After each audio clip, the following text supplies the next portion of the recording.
Oh my God! I really learned that Coca-Cola um, um, was made from the souls of children. When Santa turns them into coal.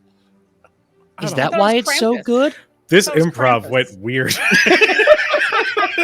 That took a left turn that I did not expect. I was gonna yes and be like, oh, is that why they said that you have to drink it warm? Like you're supposed to drink Coke warm or hot or whatever it was. I don't know. I don't know. All I remember is there used to be actual Coke in it. Wait, was this Yes. the group that I talked to about that someone told me? Yes, Pepsi is you're supposed to drink cold. Yeah. Pepsi. Okay. I don't know about that, but I've definitely heard like Pepsi. Pepsi's meant to be had cold. I've had Pepsi warm. It is Atrocious. It's why God cries. Hi, Pepsi Chad. warm. Hi, guys. Hi, everybody. Hi. Welcome to Crit Hit Chronicles and Shadows over Baldur's Gate, our totally professional spiritual sequel. We're doing great. Two words. Successor sequel, whatever. We're playing D&D, and it's based on Baldur's Gate 3, and we're all feeling the energy. And before you ask, yes, we are pre-recording. I know. I'm sorry. No, we're not. You're lying. Hey, Oh. Hannah, I know you're going to be in chat probably. Yeah, no, I know you're. I can see you, Hannah. Yeah, look I can at- already feel the disturbances coming from Hannah in this chat right now. Welcome in for those who have not played Baldur's Gate 3, especially with this episode, not spoiling anything for my party. There's going to be some characters and references that you might miss out on. So if you have not played and want to experience those elements for yourself before watching this, by all means, we love you. We appreciate the support, but go and experience that wonderful award-winning video game, and then come back because we're going to be on YouTube and doing all this stuff. So if you have not played and don't care, well, welcome. Welcome to Shadows of Baldur's Gate. Before we begin, quick few announcements. Several of us, I think actually just two of us, are currently at Gen Con right now. So if you see us, then come up and say hi. We'll be like, oh my God, we're in two places at the same time. It's crazy. But anyway, before we begin tonight in earnest, we want to throw it over to our wonderful cast. Let them know who you are, who you're playing, and we'll go from there. Hi, I'm Lauren Urban, she, her. You can find all the stuff I'm doing at lauren-urban.com. I'm not going to Gen Con. I will have FOMO. What I will be doing is being here tonight, playing Udazash, the Dragonborn Ranger Rogue, who doesn't know what FOMO is because she's forgotten what she's done. Fair. Hi, hello, folks. Distinguished panel of judges. My name is Omega Jones, also known as Crit Bard. Crit Bard across all social media channels. I am playing Leopold Guthmore, our resident illicit scion, who, vibes, means vibes. And that's that. Currently, at this point in time, nothing is happening over in Indianapolis because I would have been done with Embos at this time. So that's me. Bye. Hi, hello, good time zone folks. You can call me Laura or Tutu or Laura Tutu. Today I will be playing your resident Celestial Warlock, Divine Soul Sorcerer, Hexblood, Winifred Fethiak, who is also, I am also not at Gen Con, so I'm probably here in chat right now, yelling with Hannah. And me. Correct. Hello, everyone. My name is PJ McGaw, Not 20 Productions official in the chat, because future PJ, you'll be there, right? You will be. I know you will. Don't lie to yourself. I will not be at Gen Con because I'm poor. And on top of that, I'm happy to be here today. And you can see all the cool stuff I'm going to be doing here and on my socials. Bearded face, right place. And without further ado, let's get silly. Let's get adventurous, giving it over to Cujo. Hello, everyone. I am Cujo, and I will be your chronicler for this evening. When last we left our intrepid heroes, they had earned themselves a bit of rest after a quite intense, and we did the math, 9 days of constant adventuring, fighting corrupt Bright Shield, slaying Archon the Cruel, tracking down and also slaying Jackson Tremont and dispatching the Black Hand. Pretty much one after the other, one conflict arose after one other. And our heroes have finally earned several weeks I'm gonna say a month of solid rest as they have settled in the once known as Bright Shield Conclave in the apex of the city of Elturel.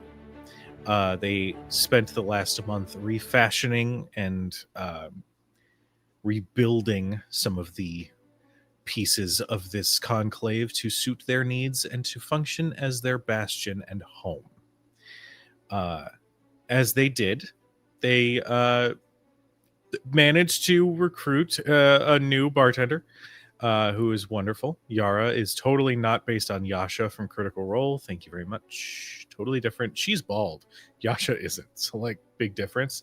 And they also received a visit from some old traveling adventurers, Gideon and Illithor, two of the much beloved members of their group who have been in the Blackstaff Academy, returning to somewhat normal everyday life.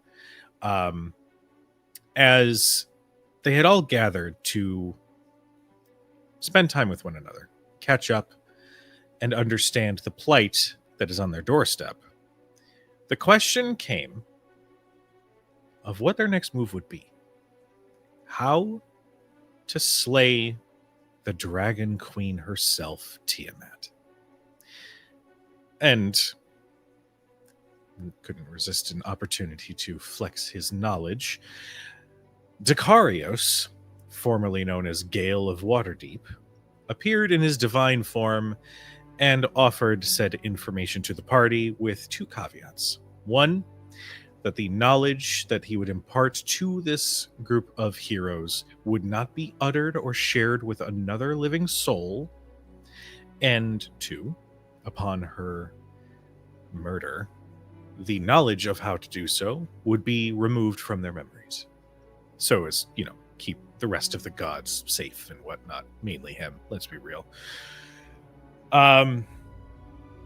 But as the night wound down, Gideon and Marcus shared a small moment where Marcus asked to be taught the language of Celestial. So I assume, as this is going into the next day, Gideon, you and Illithor would have sat with Marcus to maybe through the night, who knows, teach some of that language. Yes. All right. Would have been okay. Here we go. Would have been probably in whatever area, the library, most likely. Sure. Going through going through the motions of first reading, because sometimes it's better to see than to hear. Especially once he wants to write it, it's going to be good to actually be able to understand the dynamics of it all through writing before you speak it.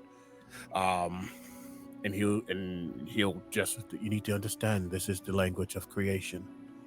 All things that derive from all things come from Celestial, as some would say. Of course, there are other languages from other planes of existence that have their own rules and regulations. But Celestial first comes with intent. So, and as he says that, a fractal mage hand pushes your head down to look at the book. This is the alphabet. It's going to start going through that process. I love that. Can I ask CB and or Laura a question? Because I figure you both are the big Celestial speakers. How much of Celestial is similar to Abyssal and Infernal, being as the devils were with Asmodeus once in the Elysium, if I'm remembering my lore correctly, before AO cast them out? Is there any at all similarities that I would find? Technically, no. Not Exact. all. Yeah. Like, it's from my understanding, Infernal would be the direct antithesis of Celestial. Yes. They are absolute different ideas.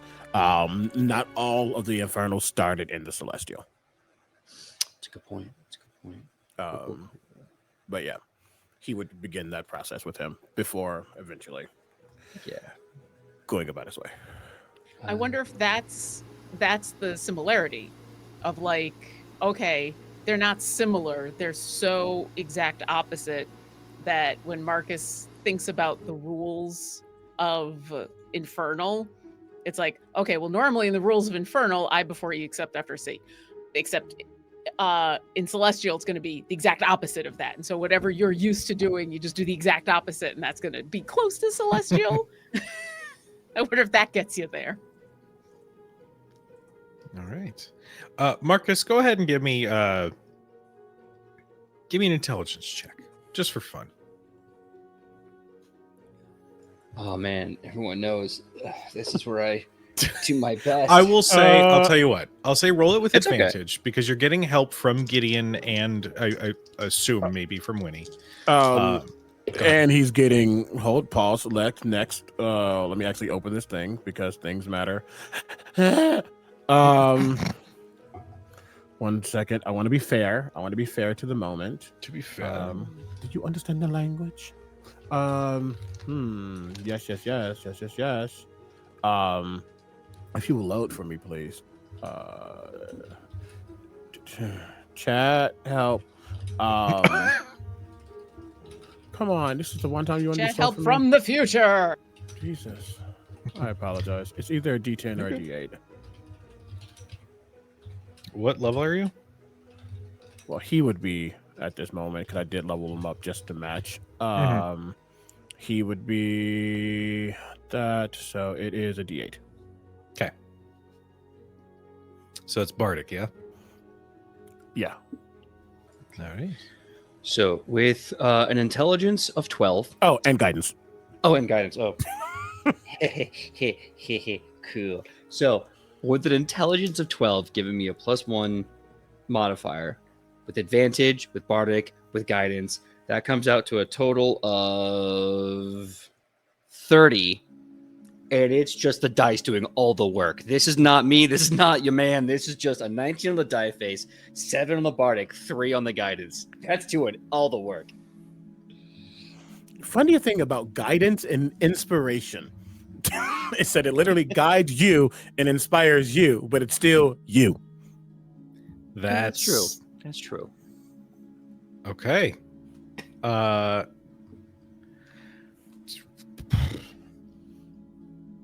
You got a 30. You grasp it pretty much almost immediately. That you rolled a 30. You can mark on your character sheet that you know Celestial. I was like, maybe it'll be like a over time, maybe it'll be like a basic phrases, or like maybe some more complicated things. And then you rolled 30. I will say Leopold or Jesus. It's on the overlay, and I'm looking at the overlay. Gideon, your assistance becomes invaluable. And even Illithor grasps several more concepts and is like, oh, you know that feeling when like you're staring at a puzzle for like an hour and you can't quite figure it out, so you like leave and come back and you're still stuck on it, but then it fits and your brain's like, whoa, that's like where I'm at. Good, because you understand that when we get back, the next lesson is understanding the arcanic rotes in different languages. You're going to have to cast Healing Word using Celestial. Okay, you know what? It's fine. It'll be fine, I think. Good. Back to studying. But yeah, Marcus, you now know Celestial. For Gideon and Illithor, is there anything else that you two wish to do while in the conclave? He has a schedule to keep. Okay. He allowed himself to stay the night, but he does need to get back. Okay. But at the very least, he wanted to take time, as Marcus asked. He would have liked probably had like breakfast with the crew to talk about the adventuring and all the things that's happening. Elithor would have been like probably doing show and tell about the things he's learned. Um, You know him but so well. ultimately, you all will see him turn his ring a couple of times and very much not copyright make a somatic thing in the air as a yeah, he is a somatics is this whole thing, gang. And a portal will appear, and you'll see the edge of the area that the Blackstaff Academy resides. But I must be returning. Much to do, much more to learn, much more to teach. But it has been lovely. Of course, you all have. Actually, would you mind if I Gideon confers a sending stone to the group? Ooh, absolutely love it. You will see him go. One moment, and he'll do those motions, very much tutting. And as he pulls his hands apart, you'll see forming what seems to like a fractalized crystal, and then he'll pulse and it'll settle. And he'll hand it to one of the three of you. I'll take it for now, and if someone wants to take it off Marcus later, we can definitely exchange hands. If you speak into it again, intent, I will be able to get in contact with you all without the need of a spell. All right. Be safe, both of you. We always are. He will give Marcus a hug, pull him in. He'll give Winnie a big old hug. He'll give Udazash a big old hug. Elithor is probably crying.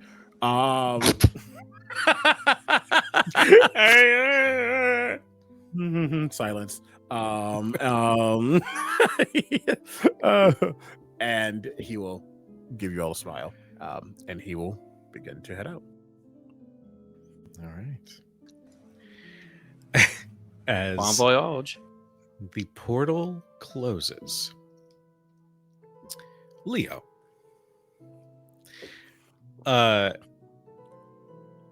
Mishka enters in, goes, "Oh, is that Professor Dude gone?"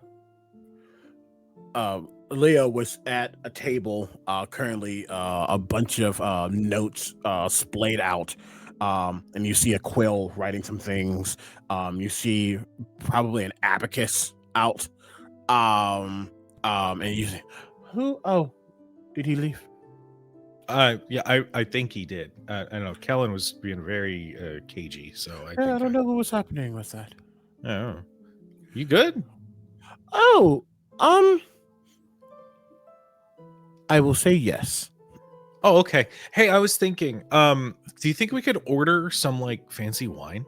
Can we like order those in? That'd be pretty cool. I'm just saying. Well, hold on. Let me yes. Oh, cool. Great. I'm already in talks with some wineries in El Terrell, so we can probably just have a little winery in here. That'd be pretty cool, right? Yes. A winery would be wonderful. She like leans in real close. You see the abacus is just going just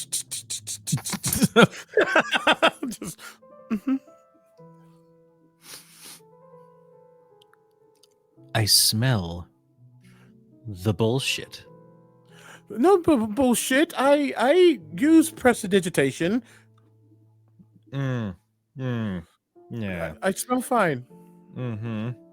So you gonna vocalize it, or? I don't know how much I just spent. One moment. And he looks back at the papers, going through it. You see they kind of float in front of him, and he's like looking, doing final calculations.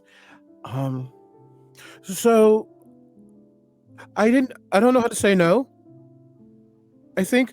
Yeah, it's my favorite quality about you. Well, That sounded predatory. I'm gonna take that back. Anyway. And they're a couple. Know what they meant. I did. So, you know how back home, well, this is home. Back home, Baldur's Gate, where I'm from, Mhm. I um come from a very I come from I'm what people call a noble. Filthy stinking rich, yeah, totally. No, not completely rich. I mean, I don't think the stinking part is true. I think it's, to be fair, I think that's just a lack of understanding of a limit. Hmm. But um I do still have, and he pulls out his card. Mhm. And it is, again, for the audience's sake, looks like a credit card of like rigid obsidian. He goes, "Uh, I still have access, and um and the paper floats next to her, and it just is the notary of everything that has been done to the bastion, all the items required, the woodworking, the labor, everything that we've done. And she'll just see 10 0 0 0 0 GP. Oh, Mm-hmm. well, that's like a drop in the bucket for you, though, isn't Technically, yes, but that's not the point. it? The point is, I haven't spent this much since I've been gone. Oh, But I haven't talked to my mother in a while, so I don't actually know. It should be okay. fine. It should be fine. It's. I mean, what are they gonna do? Like come after you? Mm, but And we're as she not. says that, her eyes like look to the wall, and she's like, "Oh God." It will be fine. I think, to be fair, Baldur's Gate is still in rehabilitation, which means taking 10,000 gold away from the rehabilitation. Probably, it's fine. I think I'll be fine. Right? Well, this is Cujo now. Let's find out. Just gotta find the other D10. There you go. Now the Yeah. rolls have to happen. Yeah. We'll do. Sure. Let's see.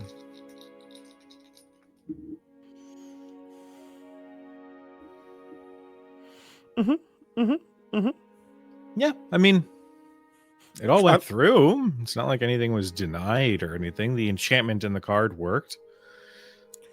Okay. I don't like the idea that it could have failed, sir. um.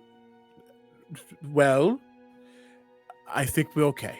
I think they're busy with other things, and it could be made back up. My mother's part of the parliament of peers, so So that's like lawmaking shit. Like I'm in charge of the government, kind no, of. the advisory council technically, but Oh, um, eh, she was one of the ones who well, Lord Gortash was very persuasive.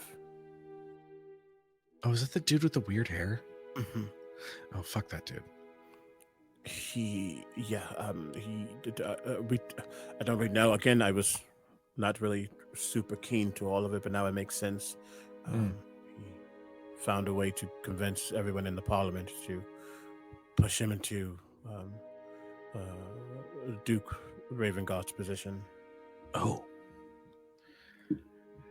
sounds like a piece of shit. Well, I Okay. think he's dead now, right? Oh, that's good. Well, I don't know if it's good, but I think it's fine. I think it's good. I think it's good. I don't like to celebrate death, but I think it was necessary, as Udazes would say. Well, that's fair. Well, listen, maybe okay. Maybe we can hold off on the winery if only because I don't want, maybe your mom to like, show up and wondering where all her money's going. And that's okay. That's okay. It's okay. Listen, I've been living in a like an old busted up apartment in El Terrell for God knows how long. This is probably the most lavish place I've ever even stayed. So don't stress. That the winery stuff was like, okay, it could be a fun business venture, but like don't stress about that stuff. But you want the winery, right? What? Sure. I also don't want you to get in trouble for using mommy's gold credit card.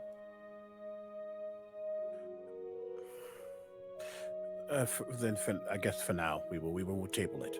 I want you to be happy though. So if I can make this place be a little more comfortable for you and Kellen, which means if I need to go buy a winery, I guess. She, in a surprising show of flirtation, leans against your table and just kind of says, "And what makes you think I'm not happy right now?" I think that catches him off guard because she's never, just not always not. I think, well, I wasn't around for a while, so I felt like, sometimes partners give other partners gifts when they do a bad. So if I have to buy your winery, I guess I'm buying your winery. I mean, that would be nice, but there are other things you could do to make up for it. Anyway, I'm gonna go check on Kellen because he's been hiding in his library. I should go check on the others. Yeah, but just you don't always have to throw money at it. He doesn't know how to respond. Mm-hmm. Just, I'll see you later. Bye. She gives that little smirk and sort of saunters away. He's stuck there for a bit, just like, but you see, like, there's a level of, in this form, he just still understanding all the things, and he will eventually take the stack of papers and then go look for the other thing. Okay. What are the other three up to? Okay, Marcus, have you tested it out? I mean, you've got like what, 6, 12, 2 or 3 scales? Like, I don't know how long that's going to take. Let me tell you what, you gave me, Monfred, as an opportunity I had never had before. Working with scales is a very different sort of material than most. So, but it took me a little while. Worked on it overnight. I think I figured it out. I'll make a nice clean line with all them scales. So when you're ready, hop on in. Be more than happy to get you all tatted up. Okay. What's it going to cost? I mean, I'm only going to charge you for parts, Monfred. I'm going to charge you for labor. It's a labor of love. Okay. But what are the parts going to cost? Oh, this is, this ain't a magical tattoo, right? Frail, this is just like a standard tattoo for you. Well, that's what I was thinking. I mean, I guess it could be magical, but that I was mostly just worried about like getting it on there. Yeah, well, with tools and ink, probably only like 15 gold. Oh, I tops. Okay. Yeah. All right. So you're looking for gold. You're not looking for like a favor or an exchange or something. No, I got that. And she'll reach in, pull out 15 gold, slap it on the counter, and go. So like now or later now? Well, shoot, Rudy. They ain't getting shorter, so if you want to hop on in, they ain't getting any longer. If you want to hop in right now, we can do it right now. And she'll go to wherever you want. I'm assuming there's like one of those lounge tables that I don't know what the tattoo shop thing is called that you actually I I'm waiting for an opportunity to get my own tattoo, and so I've never gotten one before. So you're gonna have to tell me what that's called. Yeah, sure thing. So, what it's called, I don't know. But what it is it's a giant table that's lovingly upholstered and cushioned. It's probably going to either be like a chair similar to a really extravagant barber, or a chair similar to like a masseuse, or a table similar to masseuse, depending on the place you go to, and also depending on the spot of your body. This is just your arm, so we're probably gonna put you in a chair so we can prop you up your forearm and you can be very relaxed. I'm gonna pull up a chair. I'm gonna put on kind of like this heavy black denim apron, black leather gloves down to the elbow. I'm gonna look at you and say, I like working with music. Is there a type of sound that you like to focus, to relax to? I don't think there's a specific thing. Usually when I'm focusing, I am tuning everything out so that I can really focus on who I am shooting. So I'm not really doing anything here. So whatever you need to focus on to shoot ink into my arm. Excellent. I'm gonna put on some Avernus death metal. Be right back. And I Okay. kind of in the chair like roll over to this magical contraption, and I kind of move some switches, and just as music starts kind of enveloping the air, as I scoot back and go, okay. So a few words here and there, and they not be scratched out, right? These are just names on your wrist, on your forearm, correct? Yeah, no, there's not gonna be. There are important names. I do not want them scratched out. Well, okay, mon frere, we're gonna get to work right now. Just relax. If you ever need a break, grab my hand or say something. If you need some water, say the same thing. Now, it ain't gonna hurt none. It's just gonna kind of scratch and tickle a little bit. Okay. All right. Why would It's- I need a break from that? Hey, you'd be surprised, mon frere. Some people don't like it. Some people, well, they really love it. They do. And I'm just gonna start, kind of. I'm gonna take like a pen and start outlining everything. And once I have the outline, I'm gonna just like hit this machine, and you're gonna hear like this. Like some steampunk ink device starts pumping and hewing, and this little, you can see the ink going through a tube and gets to this big pen, and here's as I just start moving gently on the lines. And it is difficult because most skin has that bit of drag and pull, so when you're doing tattoo work, you have to be really careful how your lines are consistent. With scales, I imagine it doesn't have that same, but it has a layering, like rolling a bowling ball off of a roof. You're going to hit all those tiles on the way down. So I'm pushing really hard to get through that to the skin, and then I'm taking a break every scale to make sure the lines are even and not jagged. Yeah. This will take probably more time, I would imagine, but with practice and timing and communication, Marcus will 100% get it done to the exact handwriting that you have transferred over. Just And I for think- fun, Yes. Utazash, give me a Constitution saving throw. Okay. Marcus, give me a dexterity check. I'll say add in your proficiency bonus because you are a tattooist. Yay. 13. Okay. Cool.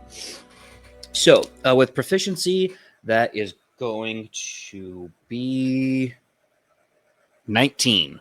Hey. With a 19, your worries about the ink maybe not settling in, or sort of general uncertainty about if you can pull off lettering in a way that will be legible with all the textured scales, go away rather quickly as you begin your work, and it looks pretty cool. Utazash, you definitely, speaking from experience, you feel that that initial like, oh, that feels like something. Oh, that feels like something. Okay. All right. It's a little bit like somebody rubbing something against your sunburn, and then it just kind of keeps going after a while, but you steel yourself. It doesn't like completely throw you or anything like that. I think for the first half of it, she uses the distraction of like this giant machine and what he's doing, and just the artifice of it all and the uniqueness of it all as the distraction. And then as the minutes, hours kind of continue, and it's like, oh, well, now I'm tired of being distracted by that and I need something else to distract. She'll shout over the Avernus death metal and say, so do you just listen to the music all the time? Do you talk? Do you do anything else? I do whatever the moment calls for, Fred. Right now, I'm just having a good time, listening to music, hanging out with my friend. If you need anything, you just ask me. I don't know if I need anything. I've been looking at all of your stuff and I'm just kind of sitting here, but it looks really cool. Hey, thank you. A really cool friend of mine came up with the idea, so you're almost happy to make it happen, me. Well, I mean, I didn't come up with the names. They were names of people that I know, I think. Yeah. But I mean, what, a name is just a name anyone come up with. You putting on your body, you're doing it this way. That's you. Well, that's so that when I forget them, I still have them with me. I mean, I've already kind of forgotten the one, but I'm assuming I knew them because they were with the other three. You know, when we do this kind of thing sometimes, there's a lot of reasons people get these tattoos. Some is to remind them who they are. Some is to remind them of other people. I have met so many folks who get a second life on the skin of other people, and I think that's beautiful. Well, at some point, I will be asking you to put your name on my arm. Is that going to be weird? Marcus, who's the whole conversation he's having is from this kind of craned over position, slows down to a stop. Udi, if you want to memorialize me, I think that'd be the highest honor I could have, is to put my name on that list. Well, then when we think we are done hanging out together and you're not right in front of me all the time, then we need to make sure that we do that. I think it's a good idea. And I think that this list should not just be 5, 6 names. I think you should put down every single name of every person you ever want to remember. I don't want that brain to ever give you an excuse to forget the people in your life that you love, because, you know, sometimes they vanish before your memory do. I 100% agree. And right now I have these 5. And you 3. And maybe a couple more who are right in front of me, but you don't need to go on the arm while you're right in front of me. Because if I forget you while you're right in front of me, I can remember you new. Right? Yeah. But hey, it's your body, it's your journey. I think, like we all say, no one goes in cages. Everyone has the right to do what they want to do. So you tell me where, how, when, and I'll make sure you look pretty as a picture. I mean, eventually. And she stops and looks at her arm, and like, I don't know how big the words are, how big the names are, and how much room there is. I was going to say eventually I'm going to run out of space, and that actually is not a good thought. No, Fred, it's a beautiful thing. If you got so many names of people that love you on your body that you run out of room for all these names, that means everywhere you go, you're carrying thousands more than just you on your back. You're carrying the spirit everywhere you go. I think most people go their whole lives wishing that they had that problem. It's a beautiful way of saying it, but the reason I'm doing this is because I won't remember them. And so this is the way to make sure that at least I remember their name. So, A lot of power in names, yeah. So yes, at some point, I will get all of your names on here. And at some point, when I forget you and we meet again, I'll have you right there. And so I will know that I love you very much. That just warms my heart. I tell you what, when we do my name, I'll put like a little like special symbol by it, like a thumbs up or like a smiley face, so you know this one, Marcus. Oh, he's real good with him. You good one. I like this guy. You should put something that says that you were the person who put the tattoo on there. Like you're the person who did all the like you should do like a signature. Like artists, don't they like sign their work? You know, that's a good question because like I'm just thinking out loud here. If I'm doing a tattoo on me, like that is the signature, right? I can't just put in like scribbled with ink on your skin by Marcus L. Hammer. Like it's kind of like that is my signature, is my work, right? I mean, in this case, you can. Oh, that's true. Okay. Well, I'll tell you what. I'll put my, as true artists do, I'll only sign it when it's done. So you get every single name you need to remember forever and ever. When that time comes, I'll sign off. Sounds like a plan. All right. Sounds good to me. Do you need anything else? Are you feeling any shakes or any kind of clamminess? Because I know sometimes people get in the chair and they get all kinds of like sweaty and tired. No, I do not sweat, but it is hurting. Like a bad hurt or like a I can handle it kind of hurt? Well, I'm still in the chair, so it's okay. I mean, it's not fun, but you know, I asked for this and I paid you for it, and here we are. I'm not going to blame you because I asked you to do this, but yeah, it hurts. But the good thing is, Monfrey, we are almost done. He's getting his last name, putting special effort in it because it's a friend of all of ours. I'm making sure getting his name is real pretty on your arm. And here we go. All right. That's over. I'm going to get a nice cold washcloth to kind of get some of the clean up and some of the blood going, what it needs to be doing. Be right back. Just reach here. Just does like a little dab and a wipe, dab and a wipe, and then does like a little bit of like a slap to kind of, you know, help it. I just had flashbacks. I'm sorry. And I need to ask, because Udazash didn't specify, when you wrote the names, did you write them so that she could read them when they're up like this? Or did you write them so that they're read the other way? I did them so that you kind of have to like, almost like you're checking your watch military style, you have to raise your forearm up and it's left. I'm assuming left to right. Yeah. Like that. Perfect. So yeah, you finish slapping and she does this and she goes, perfect.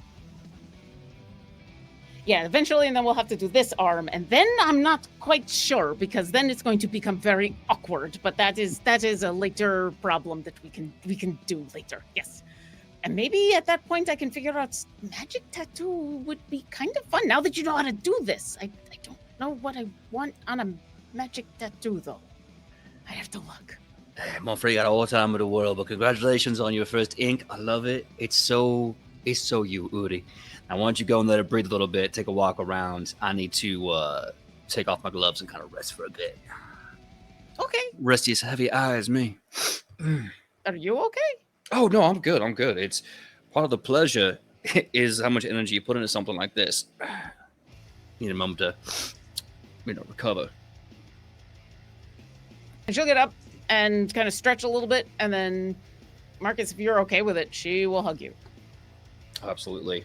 He'll bend down and definitely come back with a hug. Actually, you probably don't have to bend down very far. That's good. Like when you're 6'7", 6'9", like everyone's teeny. Yeah, she's 6'5", so like you grew and you're finally taller than she is. So. Yeah, when you're B-Dave height, like everyone is a halfling. And then she goes skipping out. I don't know why this needs to breathe, but I will wave it all over the place. Mark just sits down in his chair and kind of plays the music, and he just kind of crosses his arms, feeling very. His soul has been filled, and he's very, very pleased. A purpose is coming back, and he's just looking at Udi, feeling very proud. Yeah. Goes to the music, and then just turns that metal up as he reaches in for an ale. quirks it and just kind of kicks back and just kind of lets it be. All right. I would like you to know, just in case you don't have Sirenscape open, PJ, Mm-hmm. I definitely have some metal music playing. Yes. Cool, because I have my own playlist. No, I'm hearing this right now. Hold on. It's only a couple songs. Like, it's nothing crazy. But like, as you were describing that, I was like, shit, I gotta go do that. We have to make this happen. Yeah. All right. Winnie, what are you up to? I think Winifred has been spending a lot of time between the garden and the area that she uses for her workshop. She's got this nice little tea garden going that's like things like lavender, chamomile, bergamot, calendula, all those sort of healing herbal components. Things like camphor and herbs of that nature to actually make poultices and tonics. And then, of course, her little poison garden in the hothouse. But today, I think she's just gathering the simple herbs, working on a few different tea blends and getting some potions ready for market. So if anyone's looking for her, that is where she will be. Okay. Just kneeling in the dirt with her little gloves on and her hair pulled back. Go ahead. I see you, Leo. I was just gonna say, you would see, little shit, somewhere around, small little rat with an exposed head running around, probably like, yeah. If you're gonna dig holes, could you at least throw some seeds in after? Well, I suppose I could. Do you have any for me to plant? Hey, the basket at the end of the row there. If you could just interspace a little, thank you. I love, by the way, that it's hasn't been discussed yet. Anytime Barnabas comes up, it's introduced by CB, and then I just take over the voice. Yeah. Yeah, you solidified that, and I'm like, thank you. It's an exercise in improv. Yeah, he'll scurry over, grab a couple seeds, and start planting them wherever the hell he needs. And at the doorway, I think Leo's found Winnie. I think, to be fair, he was gonna walk towards where Marcus and Udazaz was, but doesn't know what the hell the tattooing is happening, and he probably shouldn't interrupt because he knows how much it hurts. And he will find Winnie. Hello, darling. Hi. Is this coming along? I think so. At the very least, I've got enough to, I can get Granny something for her arthritis as a thank you. A couple of things just to sell at market the next time we're in town. Oh, yes. Forgot that is a way you can make money. Winnie's mouth kind of twitches, but she doesn't say anything.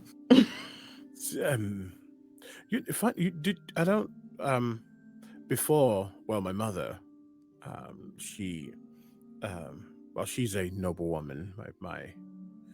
My father was, he actually had connections to some tanneries and things. Really? So I do understand the, I guess, manual part of it all, but he passed away before I was really old enough to really establish a big connection to him.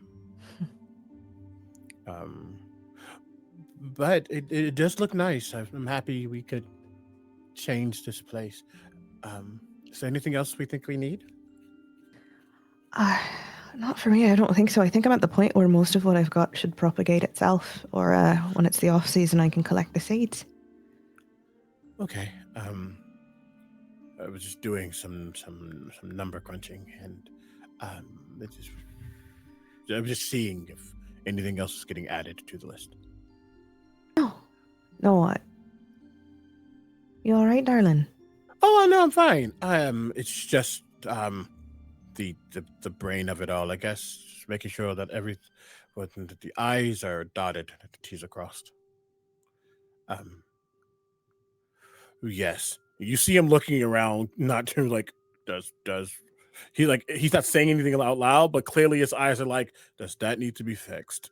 We have a hole. Do we need to actually patch the hole up in a way that's suitable and not just a natural thing? You can see he's like doing the thing, suddenly just calculate how much more we need to add if necessary. Okay then. Then CB, with Winnie's passive insight, would she be able to pick up on, is he nervous? Is he like in the zone? Is he hyper focused? I mean, you're definitely not in the zone, but it is hyper focus meets a lot of nervousness. Like, all right, you can tell the mind is focused on how much is being spent. Just okay. I wanted to go around and to check with everyone. Yes. Leo, I appreciate that you sort of taken into stride. I don't know. I'm not much for numbers. I was just sort of the one with the bag of holding for a while. But someone who's actually got the head for it. It's been really helpful. I super appreciate. It looks. Do you have the bag of holding next to you? Maybe, I don't know. Yeah, it's probably just like propped up against a basket. Well, it's come in handy. Thank you for carrying everything. My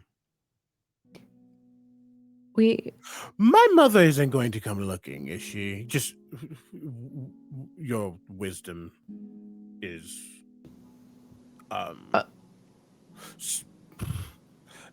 never mind. It's fine. It should not be an issue. I think my mother's gonna come find me, and I'm really fucking freaking out. Okay. It's we don't need to go back to Baldur's Gate. Leopold. Winnie's gonna get up and like take off her gardening gloves and dust off her hands and take her hair down. I made a new tea blend. Maybe we could go sit down and we could talk this out. Yeah? Mm-hmm. All right. Come on, darling. You touch him and he is like somewhat shaking. Okay. All right. Okay. And Winnie's going to put like both hands on his arm and just very carefully guide him to the kitchen. You can also tell this is not, it's not an anxiety attack. It's a panic attack. Okay. It's a sudden realization. I think we got to go back home. Oh, I don't know what to do about that. What if okay. I'm taking so much damage. Yeah, immediately goes back to human form. As you all are walking. As they are walking. So I'm imagining like Leo's just sort of muttering to himself and like being guided into the kitchen, and Winnie like sits him down and goes to get the kettle on and puts there's like a couple of those little like cute little ceramic jars on the counter, and she takes a couple of tablespoons from one and a couple of tablespoons from the other. And in a bit you smell this wonderful aroma of peppermint and lavender. And a steaming hot mug of tea is set in front of Leopold, and Winnie slides over the little honey jar.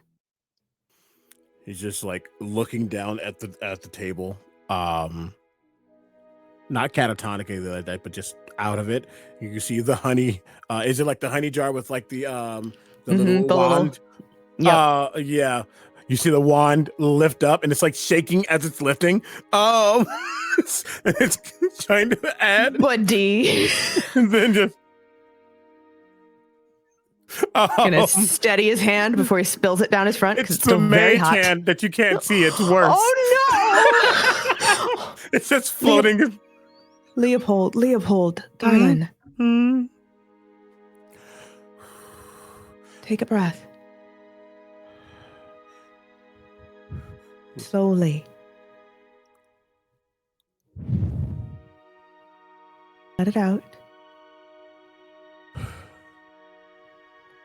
Good boy.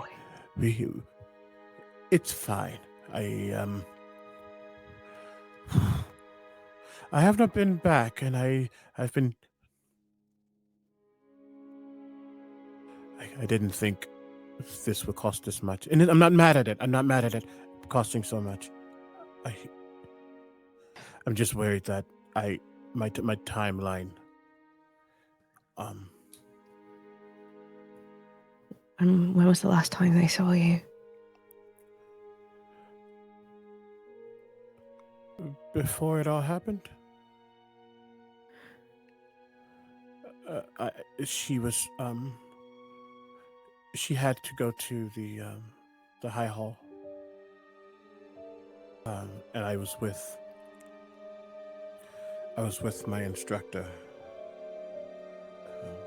But that was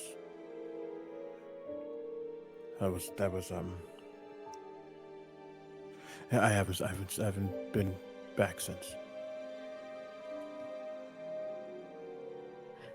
And I'm assuming at that point your form was quite different.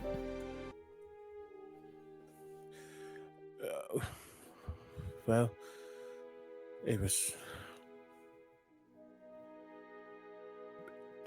And then afterwards, everything happened. All right. And I don't think I'm scared to go back home. I think I'm scared it won't be my home when I go back.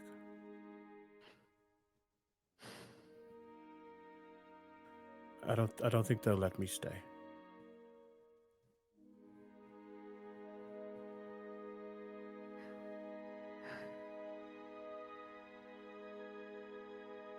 We have no way of knowing that. There's no way to guess.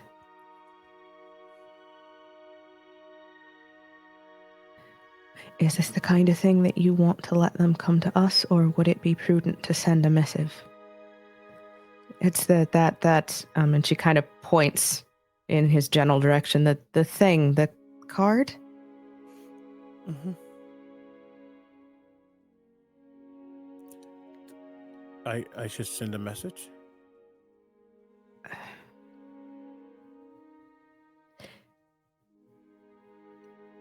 If the last time your family saw you was before the invasion, and there's been hide nor hair since, and then suddenly there's money going out,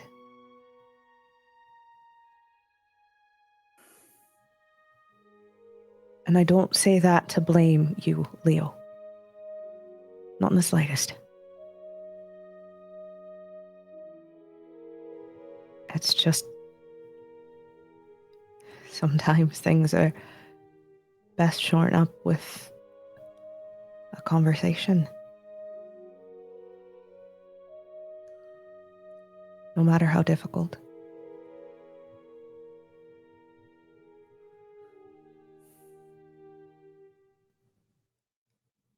But you don't have to do it alone, right?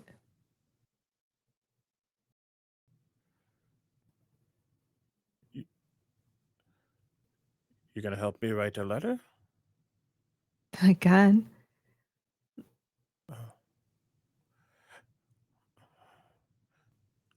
Thank you for not being scared of me. Oh, darling. If If I were that kind of person, what kind of hypocrite would I be?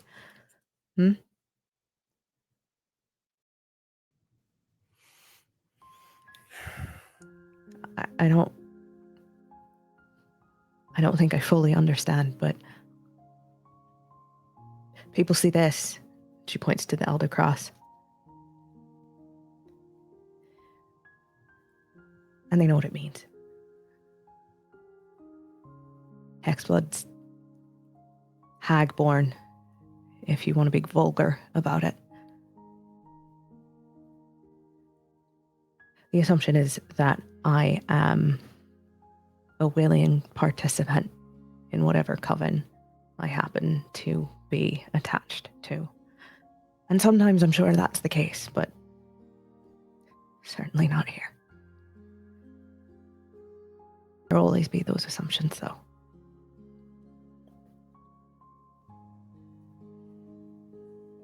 I didn't even know what these things were at first. I read and I studied, but I didn't. You know, when you're in school and you do things, trigonometry, it's dumb, but you do things that you don't think you'll ever see again, so you question why you're doing it. Well, I don't know. I didn't expect to turn into this. And I have to accept that these this power caused a lot of pain back home. So I guess I'm just trying to prepare for what all of that will mean in the time that I can. It is heavy knowledge.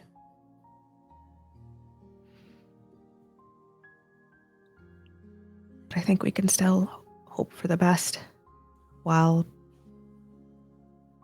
preparing for the worst.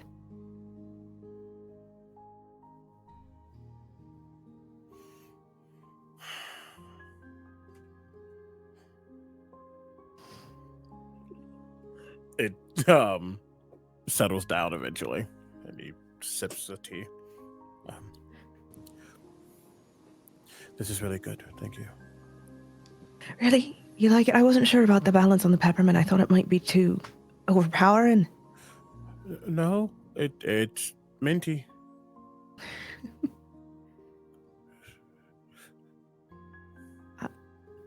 I know it's been a whirlwind couple of days, Leo. But I hope you know that with everything that we've been through, I truly do count you a friend. I don't know if I've ever outright said it, but I feel like you should probably hear it.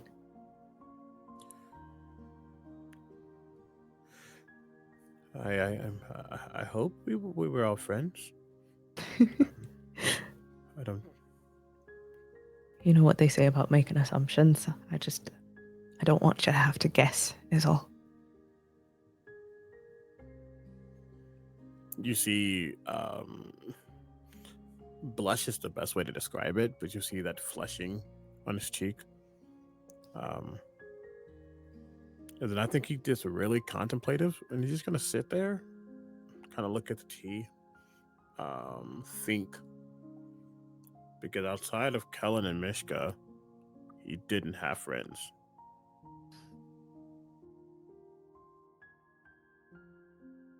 The life of a sheltered noble boy.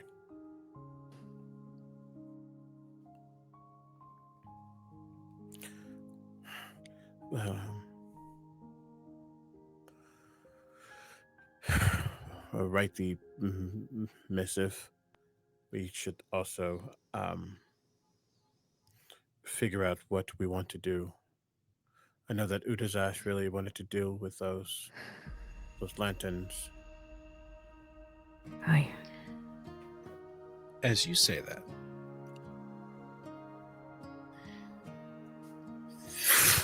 a small little flash of arcane energy emanates on the table in front of Winifred.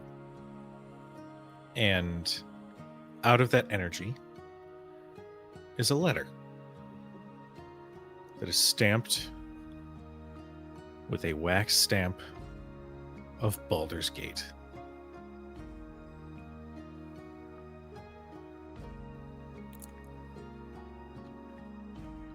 As in as in the city of Baldur's Gate, or are we talking like the Raven the Ravengard sigil? Well, it's the city of Baldur's Gate, but anything that comes with a official stamp like this, you can pretty much assume. So I have to ask out loud, does it say Winnie's name on it? Or is it just the stamp? Yes, it does say Winnie's name on it. Okay. Okay. Winnie. I almost earlier when you were like, do we have to go home? I don't think we have to. We don't have to say anything. I almost had it emirate then, but I was like, no. Fair. So I'll say, because he has he has a pretty good passive perception. Seeing first though, stamp before name, after talking about things, and unfortunately, Cujo, if you thought about this or not, I hate you either way. His mother would use official stamps. It would have been, you would have seen it before a moment, a wind up of a mage hand of something was about to knock that off the table. But so you see like a slight little push, but then it pauses. What is that? I'm not altogether sure. I think we should probably get the others.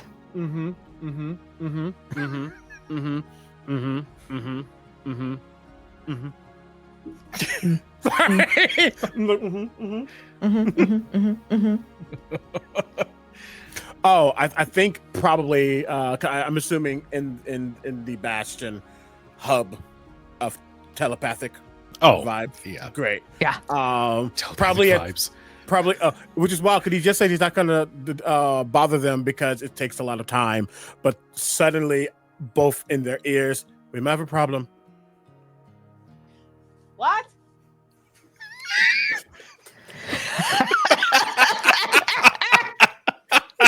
What? He said it was in her ear. Oh my God. What? He said it was in her ear and not her head. So she was, what? Leo, where are you?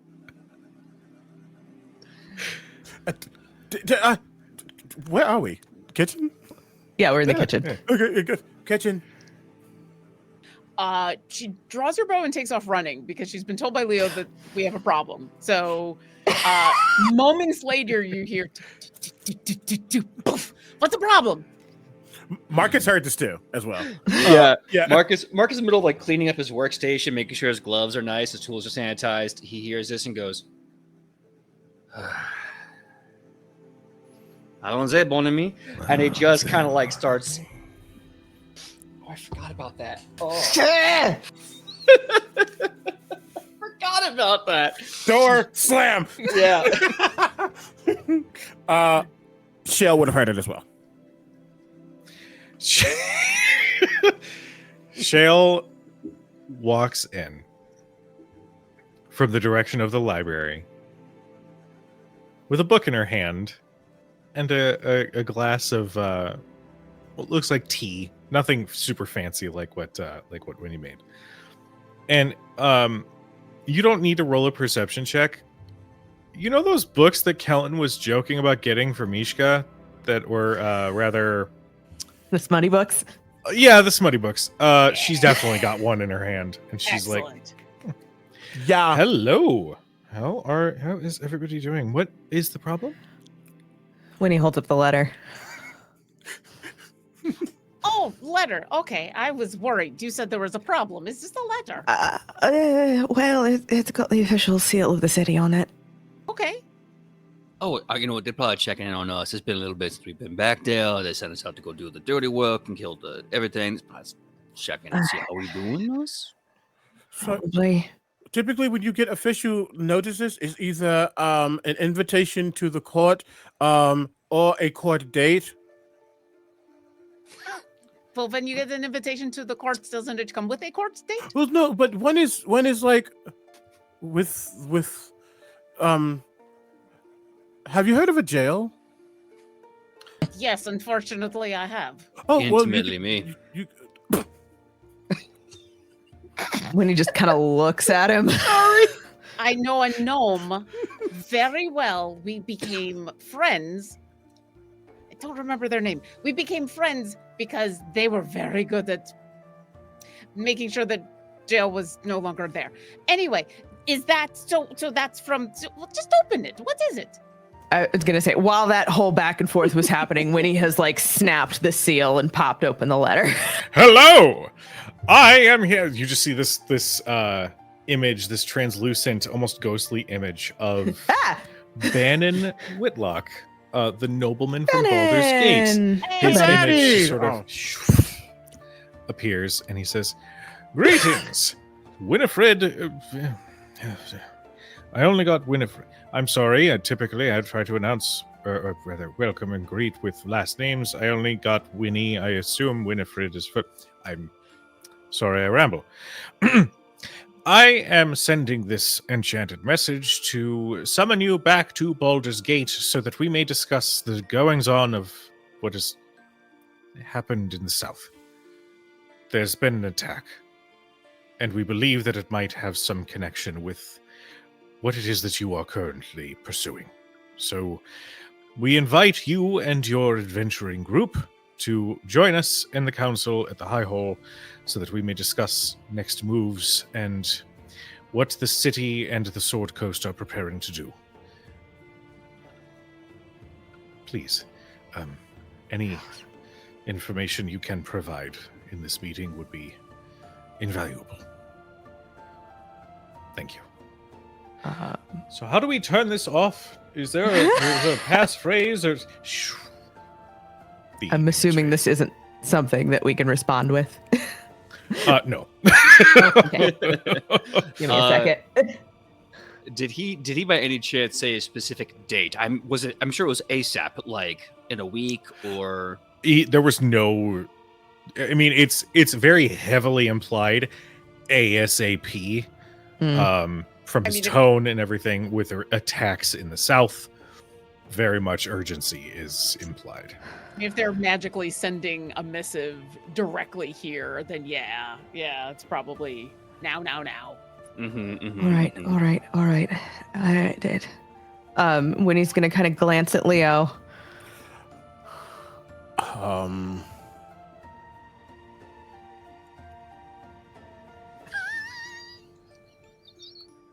I think Oh no.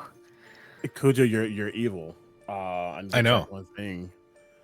Talking about timelines and everything,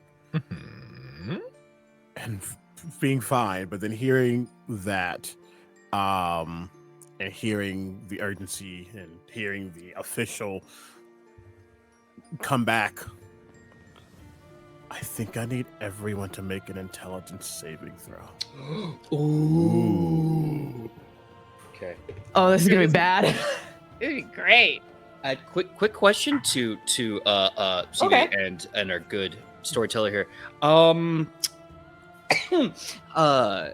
Will we be getting a short or long rest in the near future?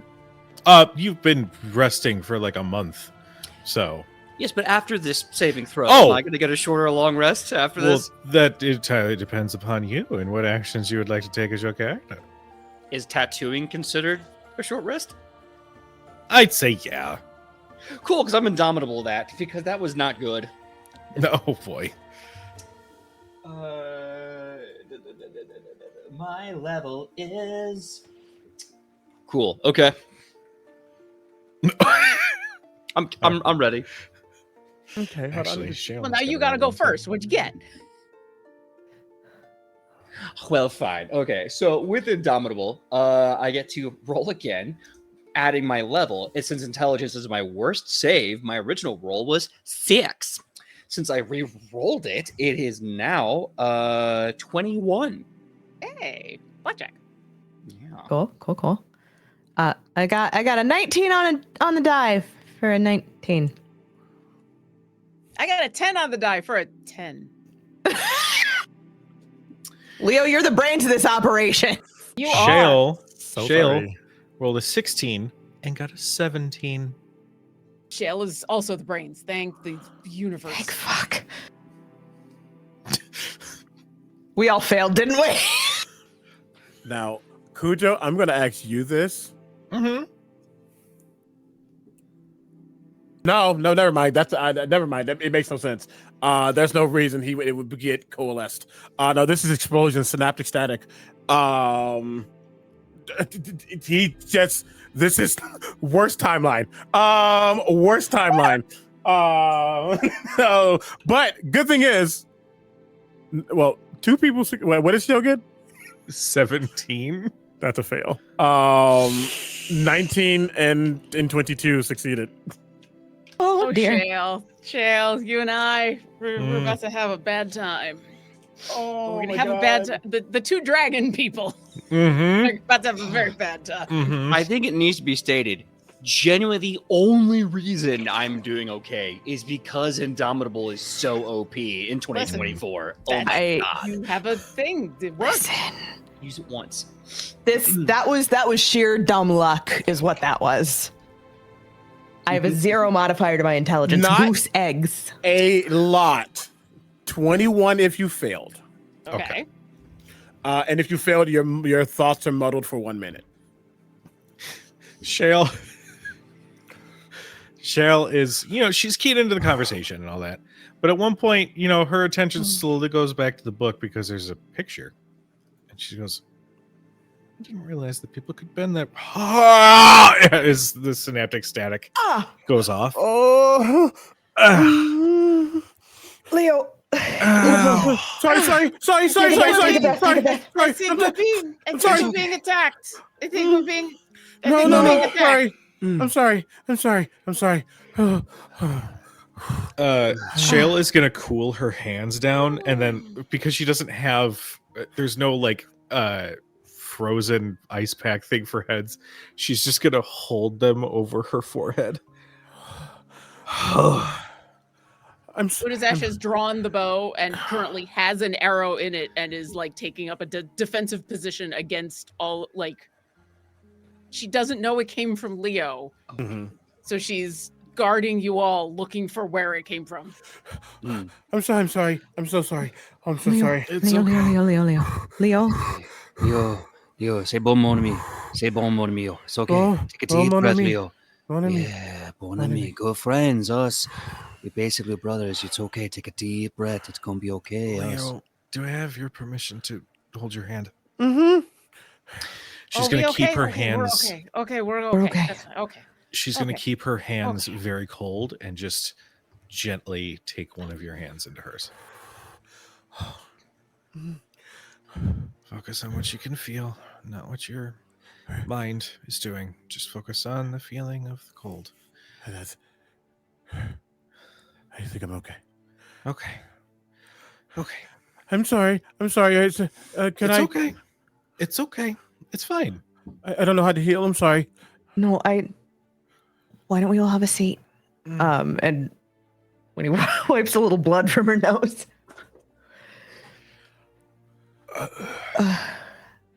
I'll make some tea. Let's sit and figure out what we're doing next. But is that okay? What hurt you? Something inside. We were talking about Baldur's Gate and going back, and I'm sorry. I am trying to control everything. That is not what I intended to do. That's okay. Look, we control ourselves not through force, but through peace, okay? Take a deep breath. You got this. All right? If there is Your something at friends. Baldur's Gate that is going to hurt you, we will not let it. I know. I know. I he physically is fine, but he's going to, for the sake of safety with the party, step out and just decompress outside. I can. Well, I got this. You sure? Shale. Hold on. Come here. All right. We're gonna do the healing light, because we all got a little zappy zapped. We're gonna do 2 dice to Shale, 2 to Zash, and 2 to Marcus. I haven't had to do this in a second. Hold, please. I feel like Rude is actually close about Holding. the actual hit points and more of the muddled. I think the muddled probably gets her more than anything, which is Yeah. why she just assumed something attacked. Yeah. I'm just gonna do 1 roll for everybody to keep it simple. It's gonna be everybody gets 11 HP back. Thank you. Nice. Love it. Leo, as you do go to step outside, Udazesh will say, do you want to be alone, or do you want people to come with you? Do you want...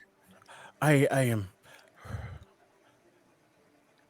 I just want to make sure that that doesn't happen again. we I'll will go. make sure that doesn't happen again together. Yes, Leo, you don't have to leave.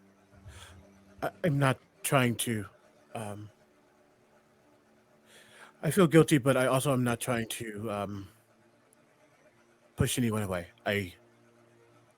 Okay. I just want to make sure that I'm okay. Yeah, Okay. You, All right. you need a minute to breathe alone. I get that. Yeah, before you go, I reach into a pocket and I pull out this beautiful orange zest scone, and I give it to you, and I say, chew on this, take a breath, enjoy, feel good. We'll be here waiting when you're ready, okay?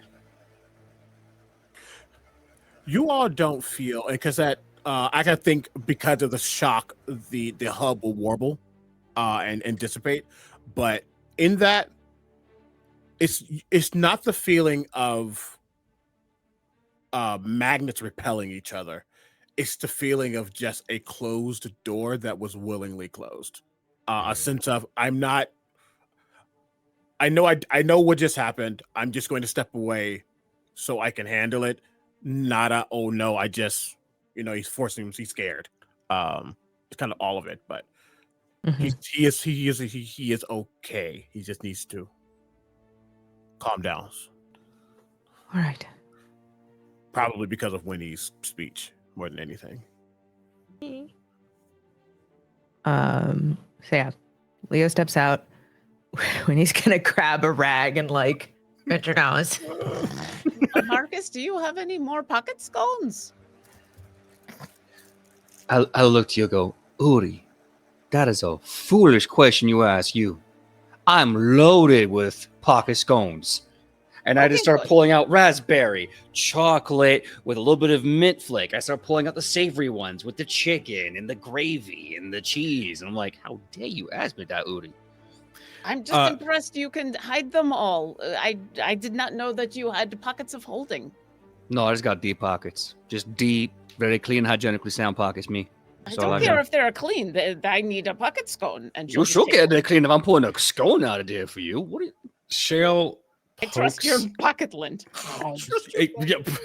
Shale pokes because you said chicken and gravy, and she pokes at both of those like, I have concerns.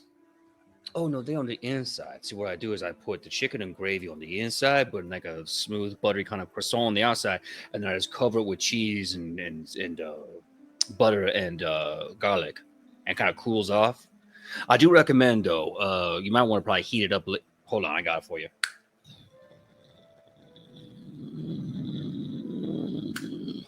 Here you go. Now it's nice and toasty. Oh, it's gonna be so good. Mm. Don't look at me like I got 2 heads, bon appetit. You do have 2 very big horns, she says as she takes the scone and she's still questioning the edibility of pocket scones, but But she does Uzash sit. is on number 3 and goes, "Oh, it's very good. I don't know if you got hit as hard as I did by whatever that was, but this is helping a lot." I'm gonna have to shake that off me, but that's gonna come with dinner. I have some leftovers from the butchery. If you, I hope you all like pork. I'm gonna make a nice stew with it. That's when I'm gonna worry about that. Winnie, I'm assuming we're probably leaving tomorrow. Probably. Right. Before we do that, I would like to have some alone time with you in my studio, if that's okay. Of course. Yeah, I just need your help on something. And you know, no, if you want anything too, like I gave Wood a really good tattoo, I could give you a tattoo as well. Oh, actually, yeah. No, there's something that I think might be useful coming up. Shale, she doesn't make a sound, but you two can feel her do this. I'm gonna stop and I'm gonna slowly turn with a smile, like with a crafty smile. I'm like, does Shale want a tattoo as well? I'm more than happy to give you ink for free too. And mess up my beautiful scales? No, thank you. No offense, Utasesh. This is not messed up. Look, No, it's actually beautiful. it's quite beautiful and pretty. I'm just very particular. Now go have your little tattooing session. When he doesn't say anything, but just blushing, not making eye contact with Shale.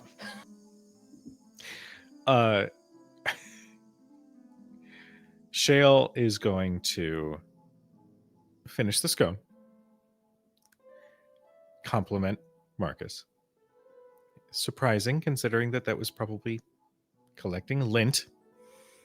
And she's going to pick up the book, which is stuck open on a very interesting picture, and just go, "Oh, here you go. Maybe he might need some pointers," and just hand it to Winnie.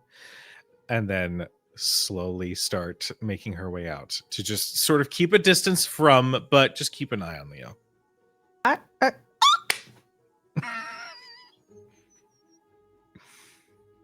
Is that a tattoo book? I mean, considering what he did here, I don't think Marcus needs any more study. Winnie has gone mute with shock. And the word is mortified. The word is mortified. If she could open a portable hole in this moment and sink into the floor, she would do so gleefully. But she's going to slam the book shut and just kind of like panic, cram it into her apron. Yeah, Marcus is definitely suffering from a bad case of anywhere but here syndrome. So he looks at Winnie and he goes, I mean, we can do it now if now is better, because I don't know if we want to be here. So I think we can go now to the... We need to wait for Leo. I mean, will or start if cooking. you want to leave like some of your pocket scones here, and I'll leave the door open, and then you can go do whatever it is you need. I mean, assuming you're getting a tattoo, so you can go do that now. Yeah, we can take care of it because it sounds like we're gonna have to leave in the morning. Okay. Yep. Do you want me to give Shale back that book? No, Uri, I think we should leave it out here for everyone to see. I think we should put that right out there in the open. Just picks it up, slides it over, walks out.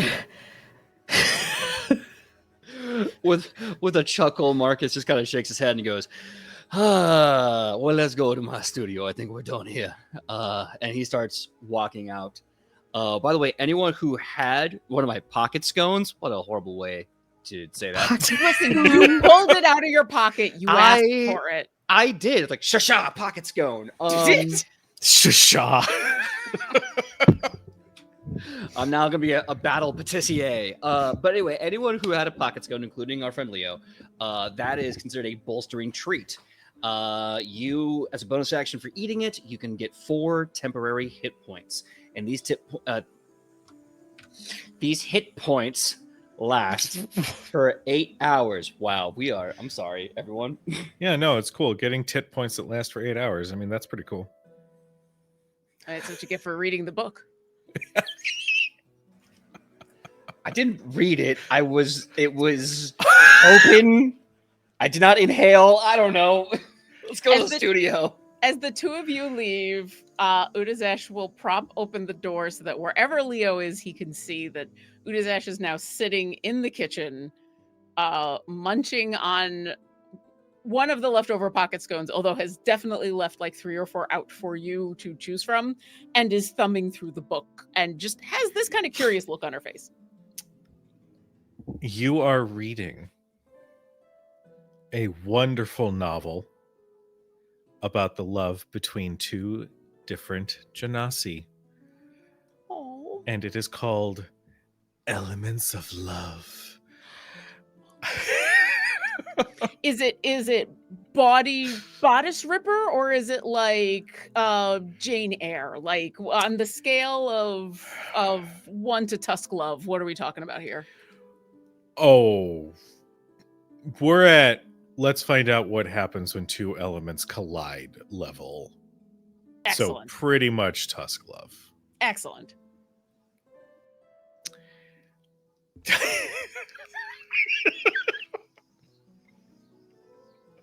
Only commenting that Leo sees Udi and sees she's okay, and you can see that he is okay, just sitting down. Mishka and Kellen have been called to come with him. I think as Winnie manages to like calm down and just, we'll be right back. Whenever you're ready, we can figure out what we're doing together, okay? All right.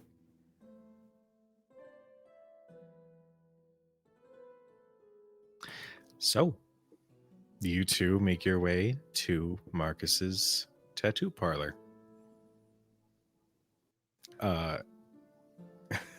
Yana is Yana? She's gonna have a different name Yara. every time. Yara. No. Yara. Oh my god. Yada. Bartender at bar.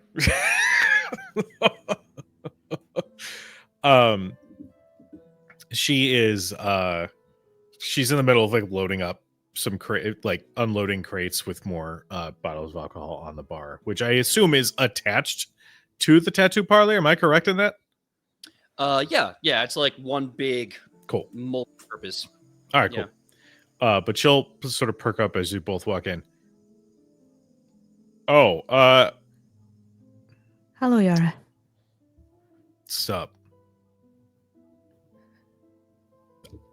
I think I have a crate. I'm gonna go find that crate. And she just immediately turns and leaves the tattoo parlor.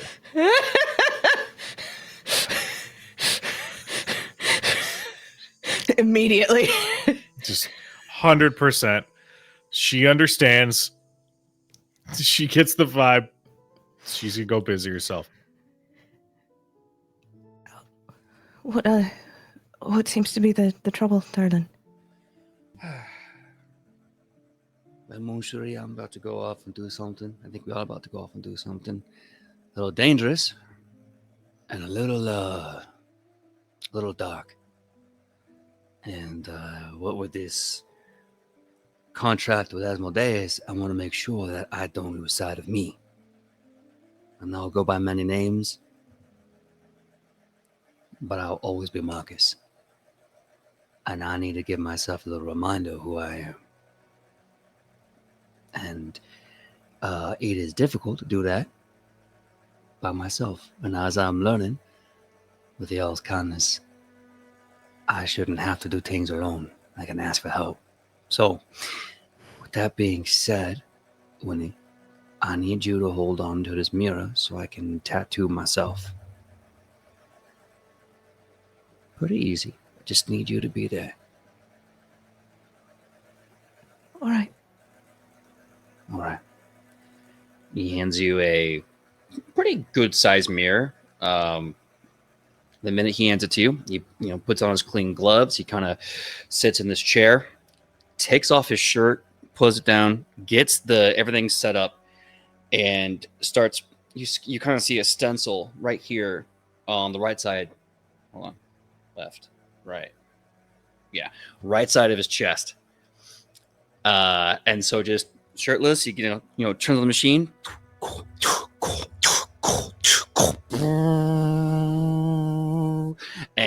And he just starts looking at you. Goes, "Thank you so much. Now, if you see me start bleeding a little bit, let me know. There's a cold washcloth over there. You can just kind of pat me down a little bit. I just need to get the three circles." And you see like one big circle, and like a second smaller circle, and a third closer circle, and a bunch of intense runics from like the infernal language.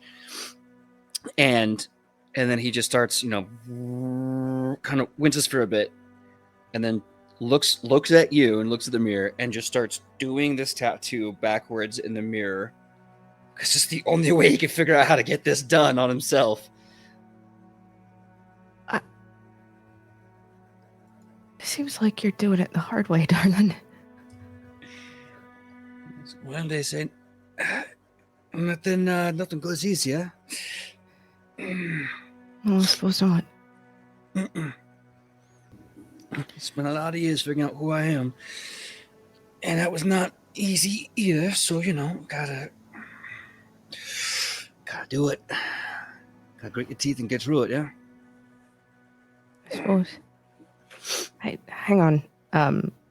When he's gonna take a chair and like prop the mirror on it, like make sure there's a good angle, but then she's gonna go, "You're bleeding all over the place. Hold on. I've seen you do this on other people, and it's decidedly less, I don't know, gory. What do you?" I think Leo's parting gift got my blood pumping a little extra harder than I'm used to. But, it's okay. You get used to it. Okay, all right. Would you just hold on a second? Okay. Like wipe the blood off. What language are the runes in? They are in the language of the devils, which I want to say is infernal. Yeah, they're definitely in infernal. Is this a new one? What was that shout? This one, is it new? The design. Yeah, it's a personal one. I've been writing the name of devils all over my body for a few years, and now I finally learned how to spell my name. My own name. Something no other devil has and something no other devil can take. And this one, me. Names have power like that. Where I'm from, names are the strongest thing you can have.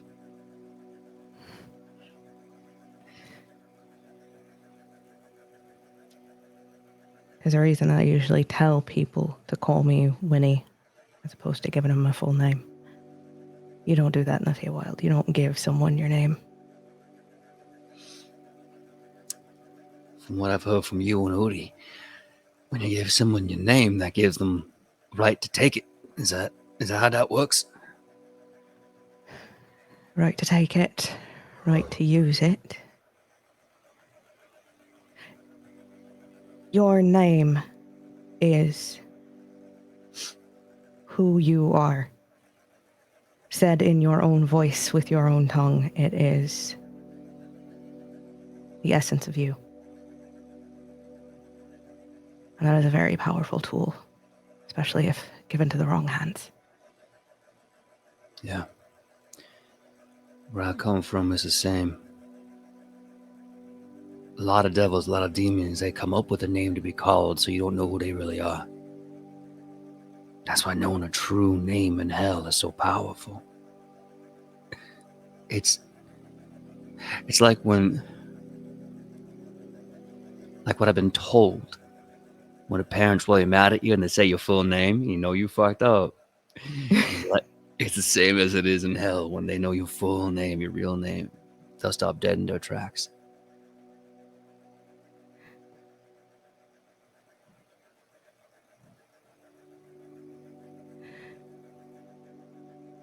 When he kind of pauses, she looks at Marcus.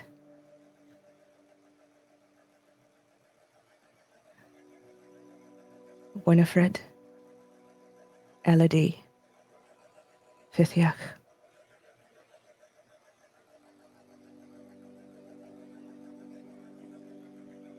Marcus is going to finish up a few of the touches. A few of the runes haven't been finished yet. He's going to slowly put down the needle and the ink and take Winnie by her hand. And he kisses it for every name that you mentioned. And he looks you in the eye and says, "It is a pleasure to meet you, Winnie." And then says your full name back. Unfortunately, I don't have a middle name, but you can just call me Marcus, or you can call me yours. I think that's a better name anyway.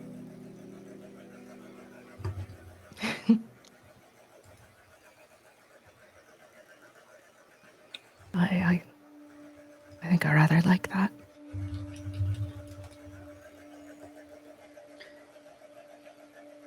He leans in slowly, puts a little thumb under your chin, brings you in for a quick, passionate kiss. Goes back to putting some of the runes on. You know, share names of power. Magic is power. If you could make your name give any power that you want it to be, what do you want that power to? What do you want it to be?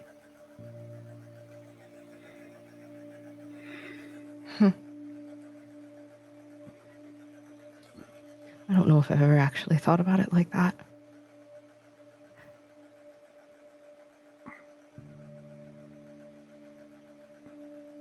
I suppose tie it back to what I do. Healing. Make it so someone can keep going even when they're at their lowest.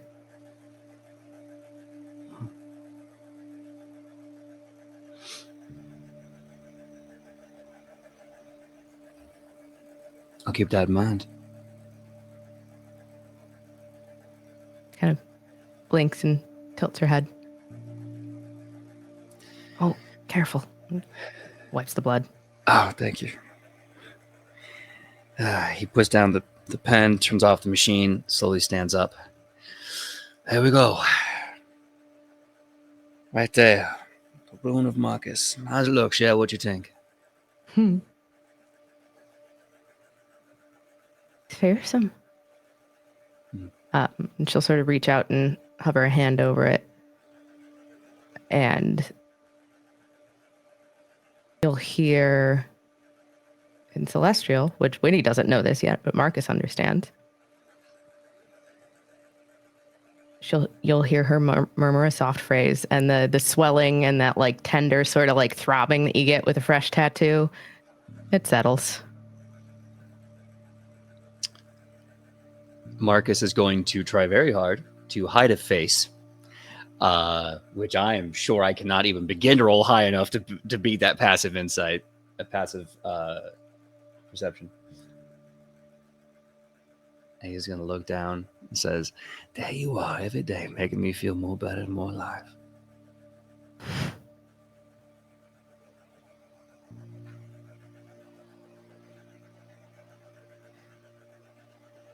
I think that's what this is about, isn't it? Taking care of someone.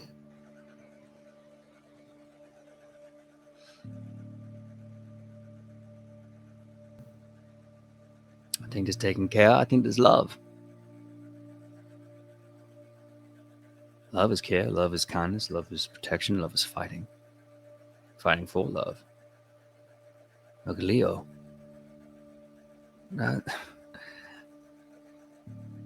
That young man could zap my brain a billion times and it will always be okay. Doesn't matter how much it hurts, doesn't matter how angry I get, always be okay because I look at him as a battle brother. We survived insanity and we're going to do more. Same with Udi. She could come up with a bounty hunter list and make me go into the bowels of hell to kill God knows who else, and I'll do it. Sometimes love is not getting into a fight, not dying. Sometimes it's just looking at someone in the eyes and saying, "You lead, I follow, Shell."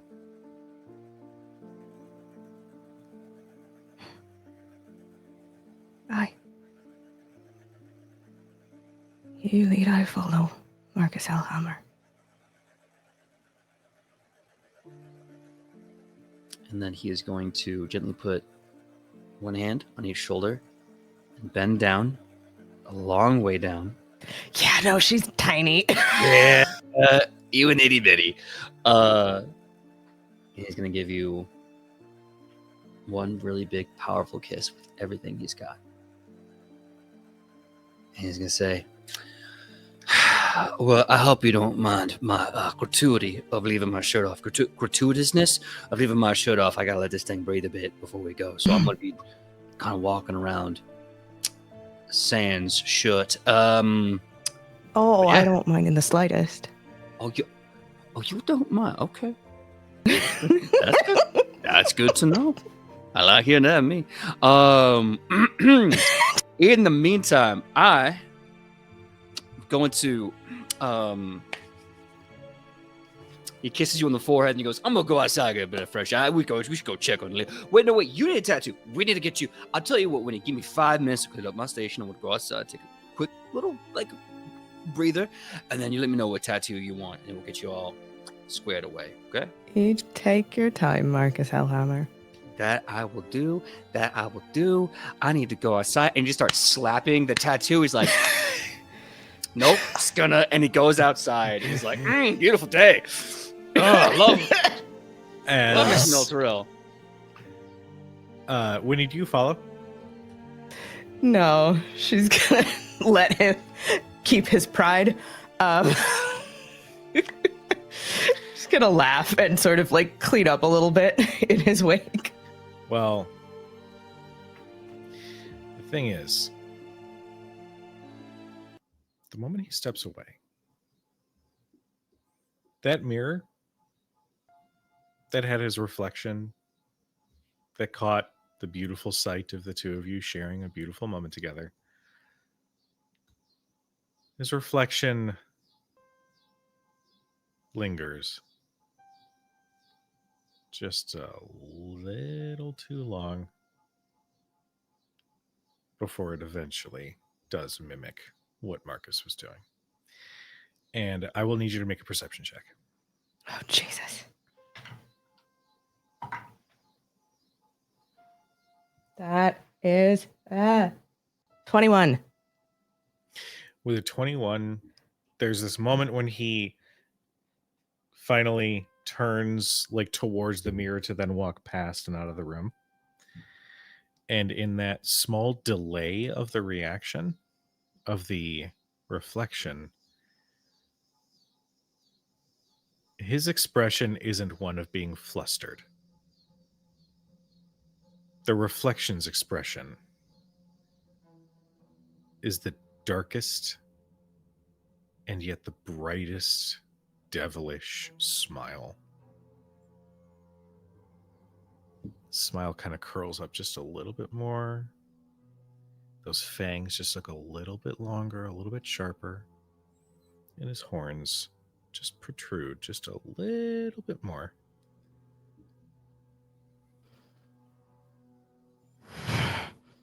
Just a small reminder from the the devil lord,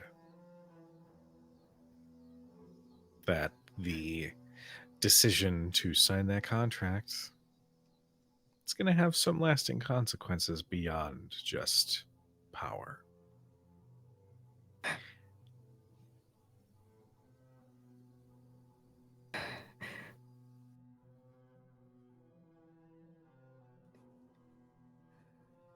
The hell's with you? He's mine. She's going to take a cloth and throw it over the mirror. Okay.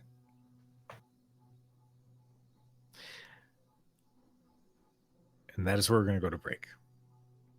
So, to everybody who has tuned in, thank you so much. We love you. We appreciate you. So much fun. But yes, we're going to take a quick 10-ish minute break. Go stretch your legs, get a snack, take your medicine if you haven't, and we'll see you guys in about 10 minutes. Bye.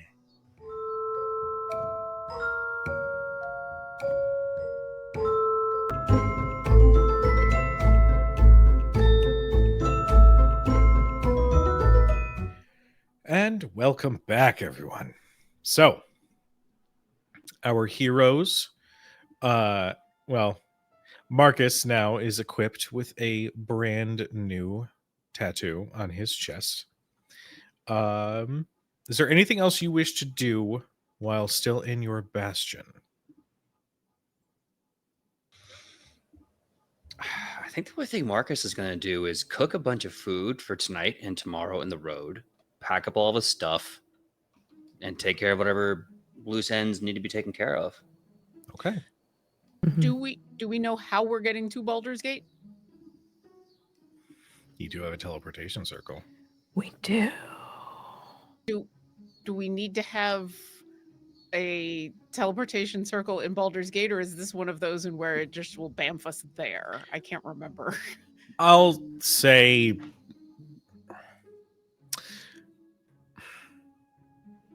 actually, Leo, make me a history check. Okay. I'm going to say, I have an idea if worse comes to worse. Yeah, and as I do this, I was going to say, to like, in fairness, because Leo's never been there with this power, and probably, I mean, he probably knows of like one or two teleportation circles, unless he can connect to Sorcerer's Sundries. You said history? Yeah. Not the best. 16. Okay. With a 16, I will say that Leo, you would know of a circle, maybe not to like the fucking high hall, but you know of a circle that you could connect to using the teleportation circle that you have. I would say probably in Rivington, so maybe just outside the city. But it is an option. Otherwise, you could go through Sorcerer's Sundries as well, because I feel like absolutely you would have maybe visited once or twice when you were younger. Yeah, that was my thing, and I was like, and he's super sheltered in a way. So I was like, I don't know how much he knows, but that could be potentially a place in Rivington or whatever. But yeah. Because I was going to say, if there is the one in Sorcerer's Sundries, I think Winnie could send a message ahead to Roll and be like, hey, we're coming back into town. Is it okay if we pop through? Because she also promised to get him some interesting plant life now that she's growing weird shit in the garden. So she'll probably like pack up a little like go bag of like some of the weird shit from the hothouse and a couple of the rare herbs that she's procured. Right. So if that would be allowed. Sure. I like it. All right. Yeah. Anything else before we shift scenes? Now for teleporting there, then Ash is ready to go whenever. Okay. It doesn't need to be the big thing, but I think he just has some time with Mishka and Kellen. He also thinks about like Marcus and taking things one step at a time. But you have to take the step. So I think he would have Mishka and Kellen at the very least be there while he's activating the teleportation circle for everyone. Well, that begs another question. You are a party of 4. You have several individuals who are also at your bastion with you. Is there any additional person that you would like to bring? Yes, that's right. You have a hireling mechanic. If there's an extra character you would like to bring through, You can do that. Entirely up to you. I was about to say, wouldn't Shale want to come with us? I'm Shale assuming we're bringing absolutely Shale. is ready to go. Yeah. Yeah. I mean, like, I feel like it's safer to have her with us than not. Just because if Yeah. anything happens, we can actually try to stop it. This is So- also her home, so Yeah. she might. Well, Yeah. go Oh no, I wasn't like cutting you off. I was like wiping my eyebrow, forehead, this thing. But we got there. Just I was gonna say that like Shell's at Green Ranger, so I felt like she was included in party. So like it's hireling outside of her because like she's going. I thought we That's fair. established that That's fair. she's our Essex. That's entirely fair. All right. All right. So who else we bring in if we need? If we want to, I just wanted to say, yeah. Entirely up to you. You can also keep it just the core group if you want. Yeah, I think Shale's the only one that we're definitely bringing along. Everyone else, we're gonna give instruction, keep an eye out. If they hear anything weird from El Terrell, specifically if you hear anything about those goddamn lanterns, let us know. I think that's the big thing that we want folks to keep their eyes peeled for in El Terrell. Yeah. Corgrin can watch the greenhouse. No, I know some decent herb stuff. I'll make sure to keep it safe and nurtured and all that. Yeah, no, I just make sure the ones that are in partial shade don't need as much water. The ones in full sun, just make sure you water every day. I gotcha. Me and Thank Richard, you. we got it. I am going to put one of the standouts from the militia training in charge of running drills and tactics so that they just keep their swords sharp, their armor polished, their formations tight. And Griffith, to my knowledge, is... Actually, this won't be my choice. Leopold, is Griffith back on the line?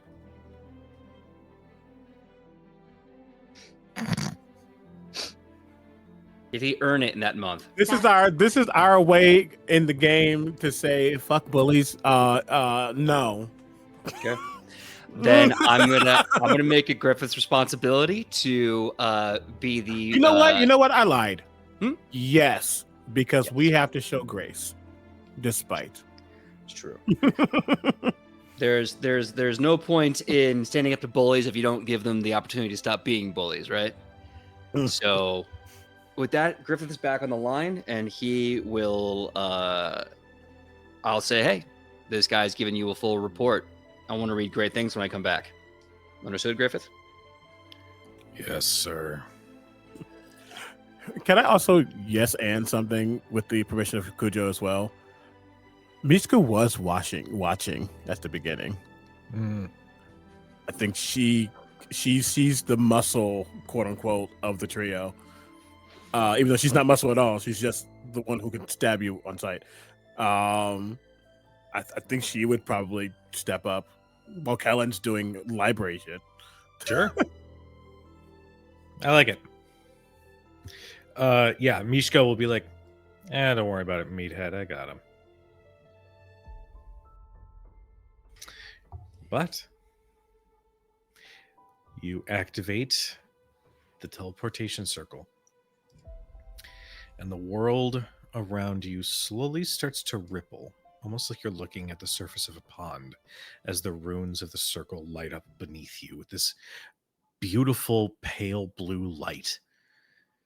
And that ripple continues and continues to get more agitated until eventually the image that is around you is unrecognizable before it starts to slowly settle. And as it does, your environment is completely different. The air is different.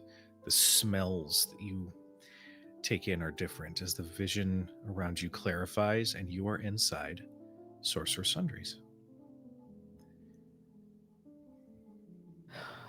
Feels like it's been an age since we stepped foot in here. That was very gentle. I haven't been teleported that gently in a while. Nice job, Leo, Winnie, whoever. Nice job.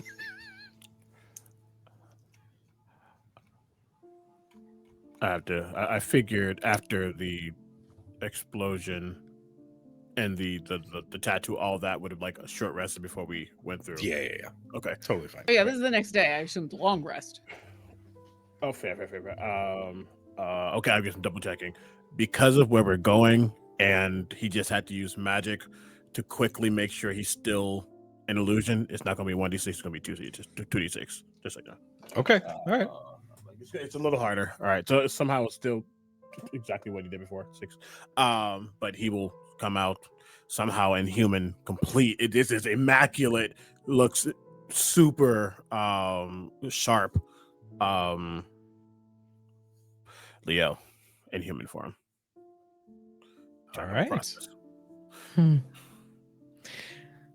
As you sort of gather your bearings just a little bit, peeking around the corner is a familiar tiefling with horns that curl up and out just a little too much.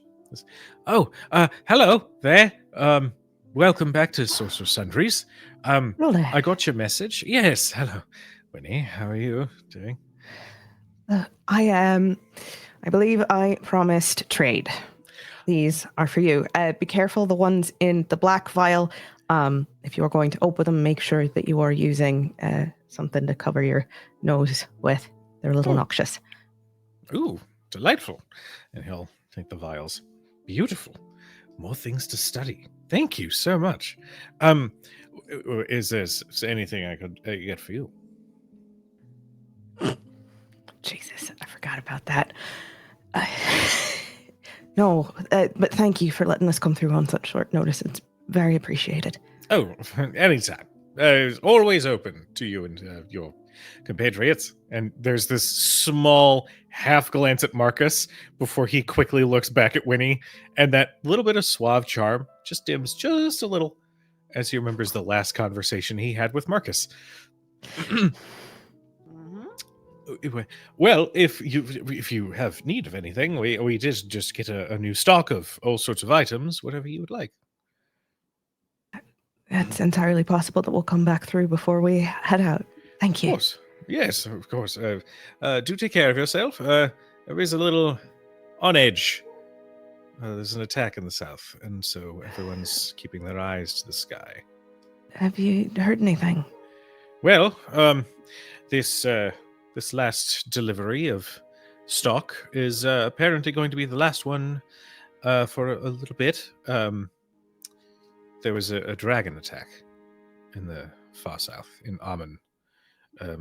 It was in Athkatla, the city of coin. And reasonably enough, all merchants who venture to or from are a little peeved. I did think that I thought I saw some representatives from Amun arrive just earlier this morning. So, just sort of keep an ear out, keep your eyes to the sky. You never know what's going to swoop down. No, not these days. Thank you again, Roland. If you hear anything strange, just keep it in your mind. We might need to gather as much information as we can. For you, Winifred, anything.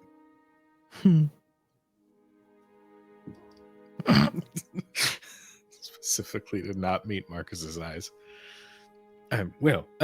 Yes, feel free to do as you please. We will be here if you need us. Thank you. Shall we? Thank you, Roland. Oh, not a problem, Utazash. Wait a minute. Utazash, why do I feel like there was something I needed to We should go. Bye. Herding the party. Quickly herding the party. Quickly herding the party. We're moving quickly with purpose. Out of character, out of there. Didn't Udi write your name somewhere? No, but Okay. I mean, as far as she knows, she got away with everything scot-free. No one noticed absolutely anything the last time she was here and stole a book. So why would anybody suspect anything? Oh my god! If you're watching the chat, please remind me why I'm thinking Udazash was here somewhere in the library. Am We I also crazy? messed around with the little thing outside. The little which as we're going outside, she will check on it to see if it's been fixed. But no, the very specific thing I'm sure is a book. It's fine. But It's as far as fine. Udazash is concerned, it's fine. I I get don't away know. with everything. I don't know what book they could be possibly talking about. Shut up back there. It's fine. As you step out into the city. Right Oh, go before that, as this all clears up, and if they look back quickly, you see that Leo's no longer in his usual form. He looks like a kind of muscular individual with slightly purplish gray skin and scales moving up with horns. He is taking on a different disguise while he is here and naturally looks like an amalgamation of the three of you. That's so cool. That's adorable. I now need to think of my Hero Forge and change what he looks like. This is officially going to be his third alternate form. Human, illithid, this person. That is potentially who he is. We don't know, but he looks. That is this new form. Love it. Seems tiefling, seems draconic. Not sure what it is. All right. Leo, your new scales are very pretty. Oh, I realized I probably shouldn't look like myself. If you don't want to, I mean, this is very nice. Well, at least not yet. Everyone's scared of the monster thing, but some people still remember the human face. Okay. It's okay though. No, I'll remember. Let's go. Do you still want us to call you Leo, or do you want a different name? Oh. CB didn't think about this.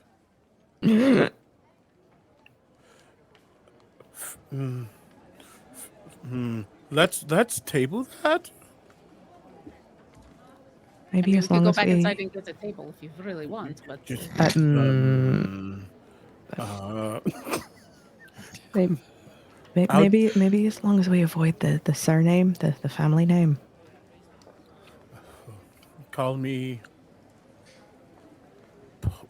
Poliodold. Oh, Leo. Polio Gold Old Leo. Pol- Well, that just rolls off the tongue. That does. How about this, right? How about until we figure out a name, and I'm sure we'll be forced to by at some point, we just call you things like buddy, friend, bon ami, just little things here and there. Yes, that works. Also, you can just talk to me in my say that I am a vow of silence. I will never speak, and I can talk to you telepathically, as all of you hear me in your ears. We don't have to worry about it.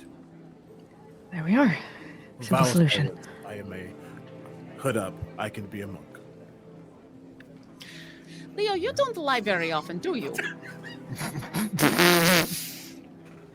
I'm assuming we're outside of Sorcerer Sundries. Oh yeah, absolutely. Yeah, We're walking and talking. Udazash is at least knows enough to not have that conversation inside Sorcerer Sundries. Yeah, Leo, you do not. Yes, you do not lie very often, do you? No, A word of advice from the Fae. Keep it simple. I can do this. The simpler it is, the easier it is to remember. Got it. Good. Oh, Polo Leo. As you all are making your way through the streets, everybody give me a perception check. That's right, Sirenscape. What did you think? An actual horse-drawn cart was coming right behind you? What happened there, CB? Yep. Yep.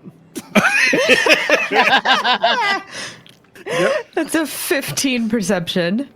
Okay. Oh, Dirty 20. Okay. 16. 13. Okay. Shell got a 14. Actually. Udazash. You'll notice something. First off, as you are moving through the city, there are some elements that have remained unchanged. In fact, the majority of the city is still quite beautiful. There are still clear signs that the lower city has not been tended to as much as it should. And as you are making your way through the streets, you're noticing pockets of people in fierce debate. There are some people saying, send all of our aid, send everybody we can down south, save who we can. Others are saying, if it's a dragon that's going to attack once, it can attack again. If we send everybody down there, we'll have nobody to protect Baldur's Gate. Lots of discontent, lots of tension amongst the streets. Udazash, as you are all moving through, you notice someone that they're a little odd. That they catch your attention. And it's somebody wearing like a muddled brown robe with a hood up, and there's like a simple build. Like there's nothing fancy necessarily. There's a dagger, a sheathed dagger at their side, and they are moving a little strangely.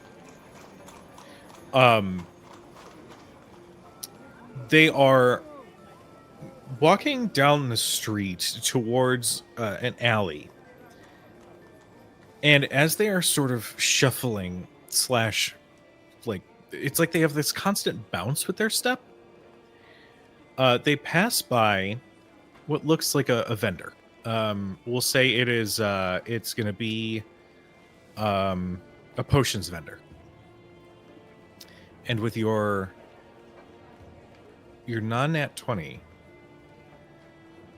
you see one of the jars filled with a blue liquid lift and float very quickly over to that individual's hand as they palm it, whisk it away in their robes, and then continue walking. The vendor at the stall is completely distracted. They don't see anything. But this individual then slowly moves into that alleyway and just out of sight. I think Udazash doesn't care at all about this stolen potion. Pickpockets. The weird movement. Is this someone acting drunk? Is this someone who has something else going on? Make me an insight check. That's right. That's a 13. I'd say that's enough. The best way to explain it would be to say the phrase, it's as though they're not used to walking this way.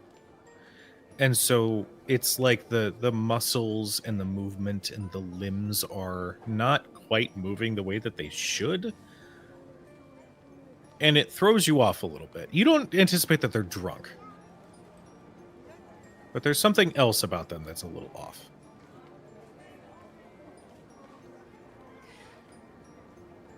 We have the telepathic bond up, right? Yeah. So I think we're walking, and what happens is Udazash always has her head on a swivel, is always kind of looking around. We're having this discussion out loud of, Leo, you should just keep your lies, you keep them simple. It's okay. You'll be fine. Everything will be fine. And then suddenly in your head, she's like, that guy is really weird. It's like he doesn't know how to walk. I mean, he also stole a potion. I don't think he's drunk. I think he just doesn't know how to walk. Is that a thing that happens here in Baldur's Gate? It's been like a while since I've been here. No. No. Now that it's been pointed out, can we see it? Yeah, you see them like just before they like shuffle and they almost like double over, like trip over their own feet as they move into that alleyway. How far are they? Maybe 60 feet. And she'll continue. I thought it normally pointed out because I don't care if people are stealing as long as they're not stealing from me. But the last time that we came here after we've been gone for a while, all of a sudden there were weird people who suddenly appeared, and then everything kind of went bad. So I'm kind of keeping an eye out for people who are weird, so that it doesn't suddenly get bad. Can I vibe check him before he vanishes? Make an insight check.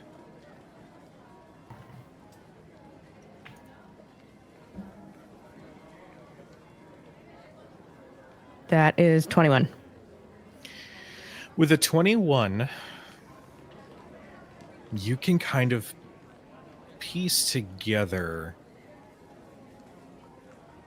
It's almost like a marionette. Like the way that they're moving, it's almost like they're being piloted by something. Mm-hmm.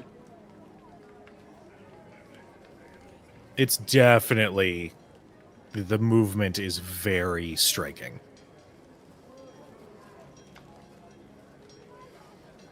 If you see them again, and this is in the bond, if you see them again, Sash, let me know. It's Want me like to follow they're... them? Can you get back to us quick? Absolutely.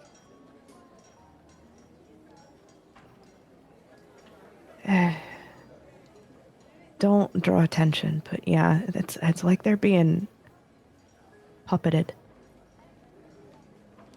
And you hear in your head, okay, but she's already gone. I'm gonna go follow this individual. And I'll Okay. stay hidden and at a distance. And if they've ducked into an alley, I'll do some hardcore parkour, get onto the roof and kind of follow from above. Yeah. Okay. Go ahead. First, give me an acrobatics. Okay. I mean, I do have a climb. Oh, never mind. Yeah, I mean, I have a climb speed and a swimming speed and a walking That's speed, fair. but that was also That's fair. 16. So Okay, you're fine. okay. Now give me a perception check. I'm gonna say at this point with advantage because the more you look at this individual, it's really difficult to not spot them. Okay. 22. Okay. They maneuver through the like small, almost like network of alleyways before they come to one particular clear sewer entrance. And it is it's one of those archways that goes maybe a foot and a half from the ground. It's got the bars and everything. And you watch as they lower themselves to the ground. And then with your perception, you can hear them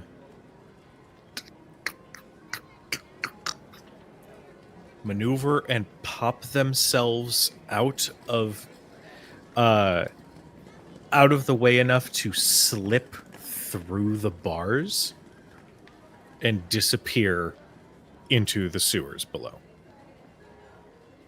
Do they leave anything behind when they do that?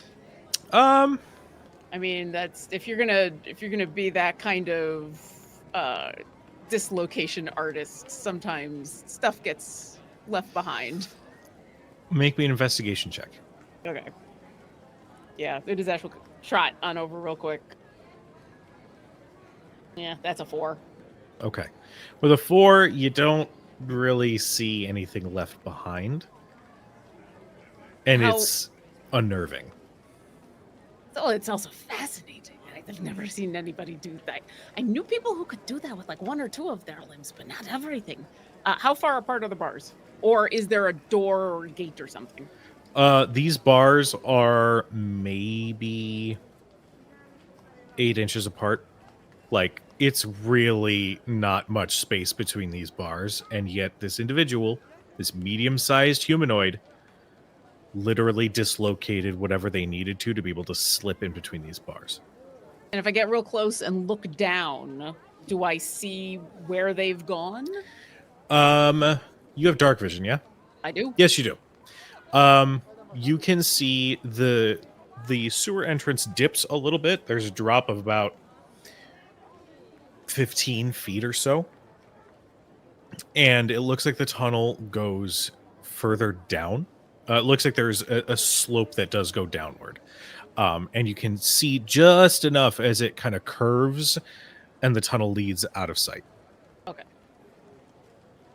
In the telepathic bond, they've gone into the sewer and they've done some real weird stuff to get down there. Do you want me to keep following?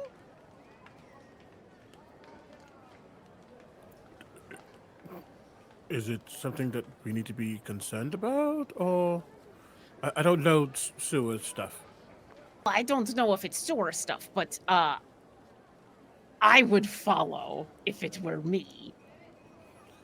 I guess the question, this question, Omega, the question is, should we come with, or is this a you'll be fine? I'll be fine. That's no. I mean, also, I'm not sure if you could follow where I'm going. They're very, very thin bars. Okay. Sash, we've got to meet up with Whitlock. But maybe this is something we can keep an eye out for later. I think we're probably going to be in the city for a while. Okay, that's why I figured I'd ask, because I could keep following, or I could come back to you, but I don't think you can come where I can go. And she'll kind of take one more look down the sewer. But I can always come back later if you want. That Yeah, was real weird. I don't like that. Me neither, but it was very cool. I have a funny Back feeling we're gonna run into them again. Yeah. Mm. Ash will take one last little look. Thinking about Misty stepping down there anyway, and then sigh, and then go back to the group. All right. Mhm. 'Cause she promised that she would talk to Winifred before she did any of that going off and doing rash stuff, and so she's gonna come back. Well, you all continue your walk through the streets and come closer and closer to the High Hall. And Leo, the city hasn't changed much, but the small shifts, the small changes, you pick up on real quick. It's been over a year since you've been here. And you're having... I'm sorry, did I say something funny? No, but I thought it's been when you. It's been. Son of a... God damn it. I didn't know Baldur's Gate was in Canada. Come on.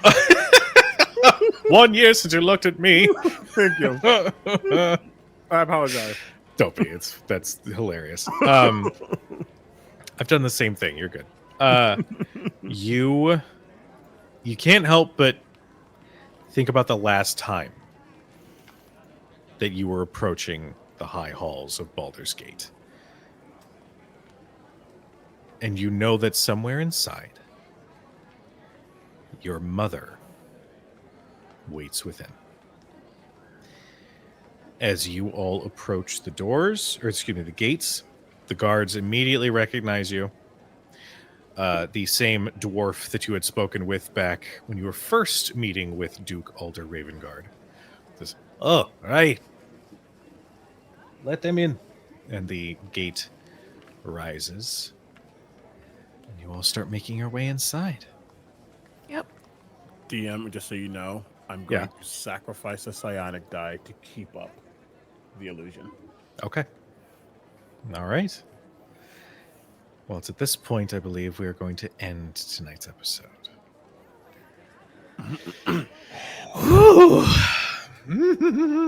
Back in the city of Baldur's Gate. Real quick, I do have to give a shout out to James RPG Art on Patreon because the background that we are using right now on the stream is Baldur's Gate. It is straight up Baldur's Gate. It's a beautiful view of the Sword Coast. So thank you, James RPG Heck yeah. Art, for making some fantastic animations. Go check them out. Seriously, wonderful, wonderful work. But before we wrap up, let us go ahead and throw it to our wonderful cast. Who are you? Who did you play? What can we do to support you? Hi, I'm Lauren Urban She Her. You can find all the stuff I'm doing on my Blue Sky, lauren-urban.com, which is also my website because synergy. You can find me in chat because I was not at Gen Con. I'm sorry. And yeah, all the stuff I'm doing is there. Tonight I played Udazash, who was paying attention to what Winifred wanted for once. What up? Omega here, also known as Quitbart, or CB, Quitbart across all social media channels except the places I'm not. You will probably right now at this point in time, I'm getting turned at a hotel. So, and I've been Leopold Guthmore, Eldred Scion, who is back home and stressed. But it's okay because I have God and anime on my side. And friends. That too. And friends. Hi, hello, good evening, folks. You can call me Laura or Tutu or Laura22. You can find me all over the internet, usually as _ Laura22 or on Blue Sky at laura22.bsky.social or whatever that handle is. All my other stuff you can find on my website, laura22.com. I have been your Hexblood, Celestial Warlock, Divine Soul Sorcerer, Winifred Fithiak. I'm here on Fridays, clearly. And on Wednesdays, you can find me over at Rebels Without a Castle with my buddy Zach Savage, where we play through his delightful little D&D 5e homebrew world. You can also find me and Cujo on Road to Hell, our brand new Hunter the Reckoning podcast. New episodes coming soon. Other than that, yeah, you're going to see me all over the World of Darkness in a bit, so just hold on to your butts. Hello, everyone. My name is PJ McGaw. You can find me all over the internet at PJ McGaw. If you see the bearded face, you're in the right place. You can find me here Fridays, of course, for Shadows over Baldur's Gate. You can also find me over at YouTube for Most Extreme Ranking Challenge, where I try to guess things and get delightfully punished for doing my best and not winning. So you can go check that out. I'm trying to think of all the other things. A bunch of other shows, podcasts, and shows I have in production, which I'll let you know as soon as I can. But until then, you can go check my socials at PJ McGaw for all the TTRPGs that I'm producing and all the TTRPGs that I'm writing. More details when I can. Until then, I love you all. And off to Cujo. Muted, babe. Someone cast silence on you. Hello, I have been your chronicler for this evening. All my energy faded the moment you said that I was muted. Hello, everyone. I am Cujo. I have been your chronicler for this evening. You can find me all over the place as either Cujo Plays Games for personal stuff, or you can follow Crit Hit Chronicles for official show updates, highlights, that sort of thing. On Tuesdays, we have our Daggerheart Chronicle, Bitten. So if you're a fan of post-apocalyptic zombie undead sad stories, go and tune in for that. It's a fantastic game. On Thursdays, you can catch us here for Tales of the Valiant, sponsored by Kobold Press. And for Fridays, congratulations, you found us. I am currently, as this stream is going on, at Gen Con. I don't know where I'm at Gen Con, but I'm there. As well as Omega. So if you see me, come up and say hi. I'd love to trade stories with you. I will most likely be in full chronicler gear on one of those days. So if you see a gentleman with a black and gold vest, a red cravat, and a funny-looking old book, that'd be me. But in the meantime, future Lauren, let us look for a wonderful Twitch to raid so we can keep those good vibes going. But in the meantime, thank you so much. Thank you so much for tuning in. You are loved. You are appreciated. And we'll see you guys next time. Good night, everybody. Bye. Goodbye.